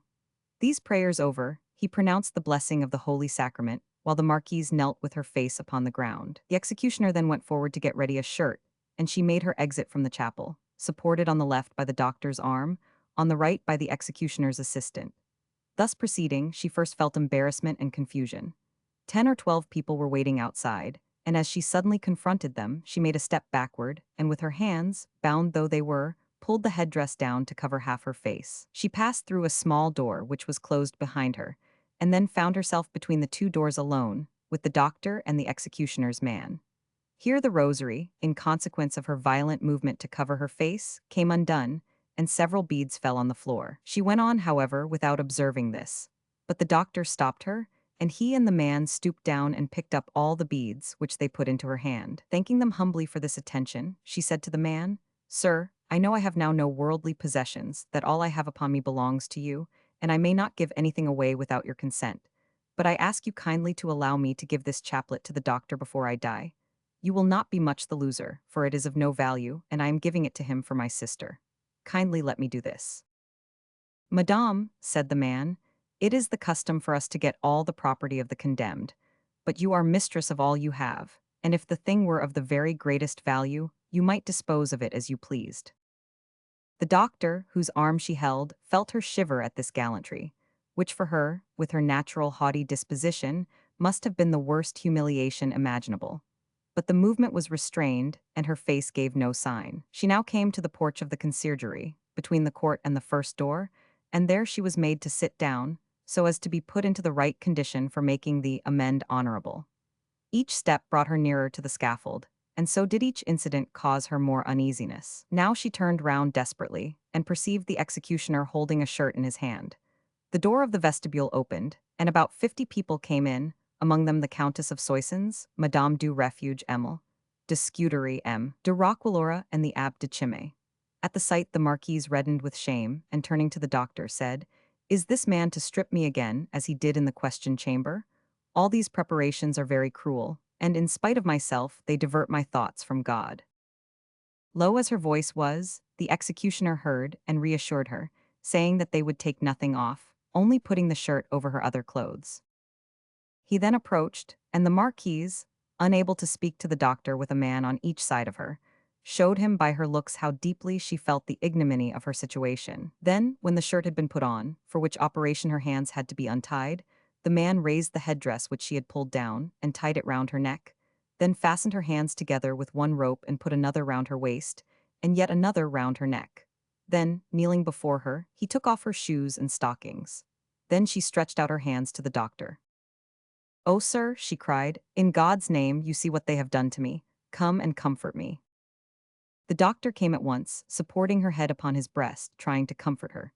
But she, in a tone of bitter lamentation, gazing at the crowd, who devoured her with all their eyes, cried, "Oh, sir, is not this a strange, barbarous curiosity?" "Madame," said he, the tears in his eyes, "do not look at these eager people from the point of view of their curiosity and barbarity, though that is real enough, but consider it part of the humiliation sent by God for the expiation of your crimes. God, who was innocent, was subject to very different opprobrium, and yet suffered all with joy, for, as Tertullian observes, he was a victim fattened on the joys of suffering alone." As the doctor spoke these words, the executioner placed in the Marquise's hands the lighted torch which she was to carry to Notre Dame, there to make the amende honorable. And as it was too heavy, weighing 2 pounds, the doctor supported it with his right hand, while the registrar read her sentence aloud a second time. The doctor did all in his power to prevent her from hearing this by speaking unceasingly of God. Still she grew frightfully pale at the words. "When this is done, she shall be conveyed on a tumbrel, barefoot, a cord round her neck, holding in her hands a burning torch 2 pounds in weight," and the doctor could feel no doubt that in spite of his efforts she had heard. It became still worse when she reached the threshold of the vestibule and saw the great crowd waiting in the court. Then her face worked convulsively, and crouching down, as though she would bury her feet in the earth, she addressed the doctor in words both plaintive and wild. Is it possible that, after what is now happening, M. de Brinvilliers can endure to go on living? Madame, said the doctor, when our Lord was about to leave his disciples, he did not ask God to remove them from this earth, but to preserve them from all sin. My Father, he said, I ask not that you take them from the world, but keep them safe from evil. If, Madame, you pray for M. de Brinvilliers, let it be only that he may be kept in grace if he has it, and may attain to it if he has it not. But the words were useless. At that moment the humiliation was too great and too public. Her face contracted, her eyebrows knit, flames darted from her eyes, her mouth was all twisted. Her whole appearance was horrible. The devil was once more in possession. During this paroxysm, which lasted nearly a quarter of an hour, Lebrun, who stood near, got such a vivid impression of her face that the following night he could not sleep, and with the sight of it ever before his eyes made the fine drawing which is now in the Louvre, giving to the figure the head of a tiger, in order to show that the principal features were the same, and the whole resemblance very striking. The delay in progress was caused by the immense crowd blocking the court, only pushed aside by archers on horseback, who separated the people. The marquise now went out, and the doctor, lest the sight of the people should completely distract her, put a crucifix in her hand, bidding her fix her gaze upon it. This advice she followed till they gained the gate into the street where the tumbril was waiting. Then she lifted her eyes to see the shameful object. It was one of the smallest of carts, still splashed with mud and marked by the stones it had carried, with no seat, only a little straw at the bottom. It was drawn by a wretched horse, well matching the disgraceful conveyance. The executioner bade her get in first, which she did very rapidly, as if to escape observation. There she crouched like a wild beast in the left corner on the straw, riding backwards. The doctor sat beside her on the right. Then the executioner got in, shutting the door behind him, and sat opposite her, stretching his legs between the doctor's. His man, whose business it was to guide the horse, sat on the front, back to back with the doctor and the marquise. His feet stuck out on the shafts. Thus it is easy to understand how Madame de Sévigné, who was on the Pont Notre Dame, could see nothing but the headdress of the marquise as she was driven to Notre Dame. The cortege had only gone a few steps, when the face of the marquise, for a time a little calmer, was again convulsed. From her eyes, fixed constantly on the crucifix, there darted a flaming glance, then came a troubled and frenzied look which terrified the doctor. He knew she must have been struck by something she saw, and wishing to calm her, asked what it was. Nothing, nothing, she replied quickly, looking towards him. It was nothing. But, Madame, said he, you cannot give the lie to your own eyes, and a minute ago I saw a fire very different from the fire of love, which only some displeasing sight can have provoked. What may this be? Tell me, pray, for you promised to tell me of any sort of temptation that might assail you. Sir, she said, I will do so, but it is nothing. Then, looking towards the executioner, who, as we know, sat facing the doctor, she said, Put me in front of you, please, hide that man from me. And she stretched out her hands towards a man who was following the tumbril on horseback, and so dropped the torch, which the doctor took, and the crucifix, which fell on the floor. The executioner looked back and then turned sideways as she wished, nodding and saying, Oh yes, I understand. The doctor pressed to know what it meant, and she said, It is nothing worth telling you, and it is a weakness in me not to be able to bear the sight of a man who has ill-used me. The man who touched the back of the tumbril is Descries, who arrested me at Liege, and treated me so badly all along the road. When I saw him, I could not control myself, as you noticed. Madame, said the doctor, I have heard of him, and you yourself spoke of him in confession. But the man was sent to arrest you, and was in a responsible position, so that he had to guard you closely and rigorously. Even if he had been more severe, he would only have been carrying out his orders. Jesus Christ, Madame, could but have regarded his executioners as ministers of iniquity, servants of injustice, who added of their own accord every indignity they could think of. Yet all along the way he looked on them with patience and more than patience, and in his death he prayed for them. In the heart of the marquise a hard struggle was passing, and this was reflected on her face. But it was only for a moment, and after a last convulsive shudder she was again calm and serene.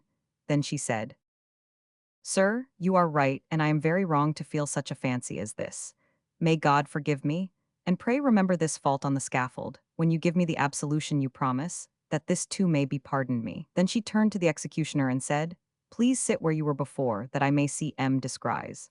The man hesitated, but on a sign from the doctor obeyed. The marquise looked fully at Descries for some time, praying for him, then, fixing her eyes on the crucifix, began to pray for herself. This incident occurred in front of the church of Saint Genevieve des Ardents. But slowly as it moved, the tumbril steadily advanced and at last reached the place of Notre Dame. The archers drove back the crowding people, and the tumbril went up to the steps and there stopped. The executioner got down, removed the board at the back, held out his arms to the marquise, and set her down on the pavement. The doctor then got down, his legs quite numb from the cramped position he had been in since they left the conciergerie. He mounted the church steps and stood behind the marquise, who herself stood on the square, with the registrar on her right, the executioner on her left, and a great crowd of people behind her. Inside the church, all the doors being thrown open. She was made to kneel, and in her hands was placed the lighted torch, which up to that time the doctor had helped to carry. Then the registrar read the amend honorable from a written paper, and she began to say it after him, but in so low a voice that the executioner said loudly, "Speak out as he does. Repeat every word." Louder, louder. Then she raised her voice and loudly and firmly recited the following apology. I confess that, wickedly and for revenge, I poisoned my father and my brothers, and attempted to poison my sister, to obtain possession of their goods, and I ask pardon of God, of the king, and of my country's laws. The amend honorable over, the executioner again carried her to the tumbril, not giving her the torch any more. The doctor sat beside her. All was just as before, and the tumbril went on towards La Greve. From that moment, until she arrived at the scaffold, she never took her eyes off the crucifix, which the doctor held before her the whole time, exhorting her with religious words, trying to divert her attention from the terrible noise which the people made around the car, a murmur mingled with curses. When they reached the place de Greve, the tumbril stopped at a little distance from the scaffold. Then the registrar M. Drouet came up on horseback, and addressing the marquise said, "Madame, have you nothing more to say? If you wish to make any declaration, the 12 commissaries are here at hand, ready to receive it." "You see, madame," said the doctor, "we are now at the end of our journey, and, thank God, you have not lost your power of endurance on the road. Do not destroy the effect of all you have suffered and all you have yet to suffer by concealing what you know, if perchance you do no more than you have hitherto said." "I have told all I know," said the marquise, "and there is no more I can say." "Repeat these words in a loud voice," said the doctor, "so that everybody may hear." Then, in her loudest voice, the marquise repeated, "I have told all I know, and there is no more I can say." After this declaration, they were going to drive the tumbril nearer to the scaffold, but the crowd was so dense that the assistant could not force a way through, though he struck out on every side with his whip. So they had to stop a few paces short. The executioner had already got down and was adjusting the ladder. In this terrible moment of waiting, the marquise looked calmly and gratefully at the doctor, and when she felt that the tumbril had stopped, said, "Sir, it is not here we part. You promised not to leave me till my head is cut off. I trust you will keep your word." "To be sure I will," the doctor replied. "We shall not be separated before the moment of your death. Be not troubled about that, for I will never forsake you." "I looked for this kindness," she said, "and your promise was too solemn for you to think for one moment of failing me. Please be on the scaffold and be near me.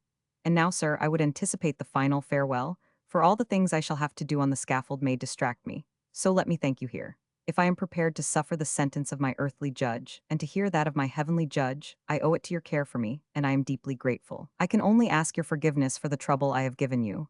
Tears choked the doctor's speech, and he could not reply.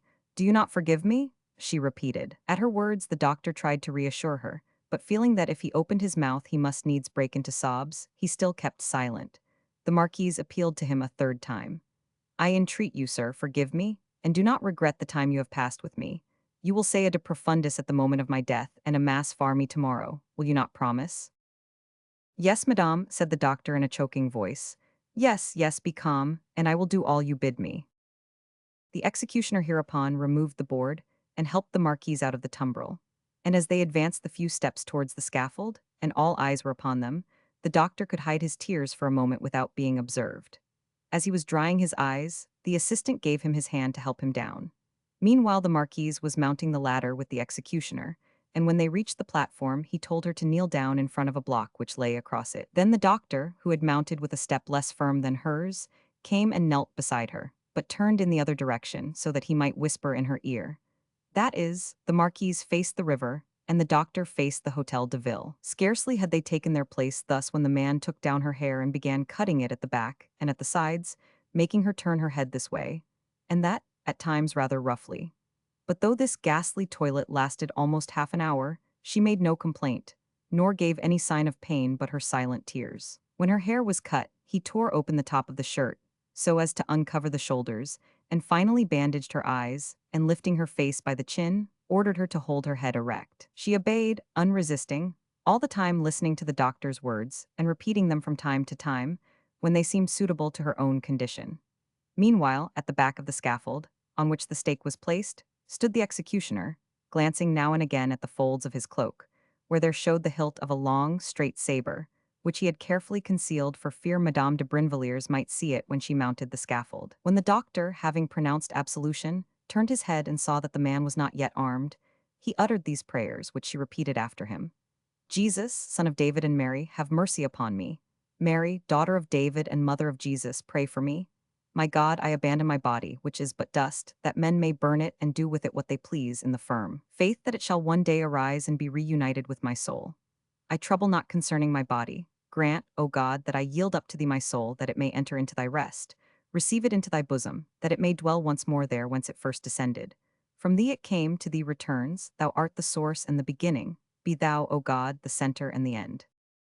The Marquise had said these words, when suddenly the doctor heard a dull stroke like the sound of a chopper chopping meat upon a block. At that moment she ceased to speak. The blade had sped so quickly that the doctor had not even seen a flash. He stopped, his hair bristling, his brow bathed in sweat. For not seeing the head fall, he supposed that the executioner had missed the mark and must needs start afresh. But his fear was short-lived, for almost at the same moment the head inclined to the left, slid onto the shoulder, and thence backward while the body fell forward on the crossway block, supported so that the spectators could see the neck cut open and bleeding. Immediately, in fulfillment of his promise, the doctor said a de profundis. When the prayer was done and the doctor raised his head, he saw before him the executioner wiping his face. "Well, sir," said he, "was not that a good stroke? I always put up a prayer on these occasions, and God has always assisted me, but I have been anxious for several days about this lady. I had 6 masses said, and I felt strengthened in hand and heart." He then pulled out a bottle from under his cloak and drank a dram, and taking the body under one arm, all dressed as it was, and the head in his other hand, the eyes still bandaged, he threw both upon the faggots which his assistant lighted. The next day, says Madame de Sévigné, people were looking for the charred bones of Madame de Brinvilliers, because they said she was a saint. In 1814, M. Dauphemont, father of the present occupier of the castle, where the Marquise de Brinvilliers poisoned her father, frightened at the approach of all the allied troops, contrived in one of the towers several hiding places, where he shut up his silver and such other valuables as were to be found in this lonely country, in the midst of the forest of Laigue. The foreign troops were passing backwards and forwards at Offemont, and after a 3 months' occupation retired to the farther side of the frontier. Then the owners ventured to take out the various things that had been hidden, and tapping the walls, to make sure nothing had been overlooked, they detected a hollow sound that indicated the presence of some unsuspected cavity. With picks and bars they broke the wall open, and when several stones had come out, they found a large closet like a laboratory, containing furnaces, chemical instruments, phials hermetically sealed full of an unknown liquid, and 4 packets of powders of different colors. Unluckily, the people who made these discoveries thought them of too much or too little importance, and instead of submitting the ingredients to the tests of modern science, they made away with them all, frightened at their probably deadly nature. Thus was lost this great opportunity, probably the last, for finding and analyzing the substances which composed the poisons of Sainte Croix and Madame de Brinvilliers.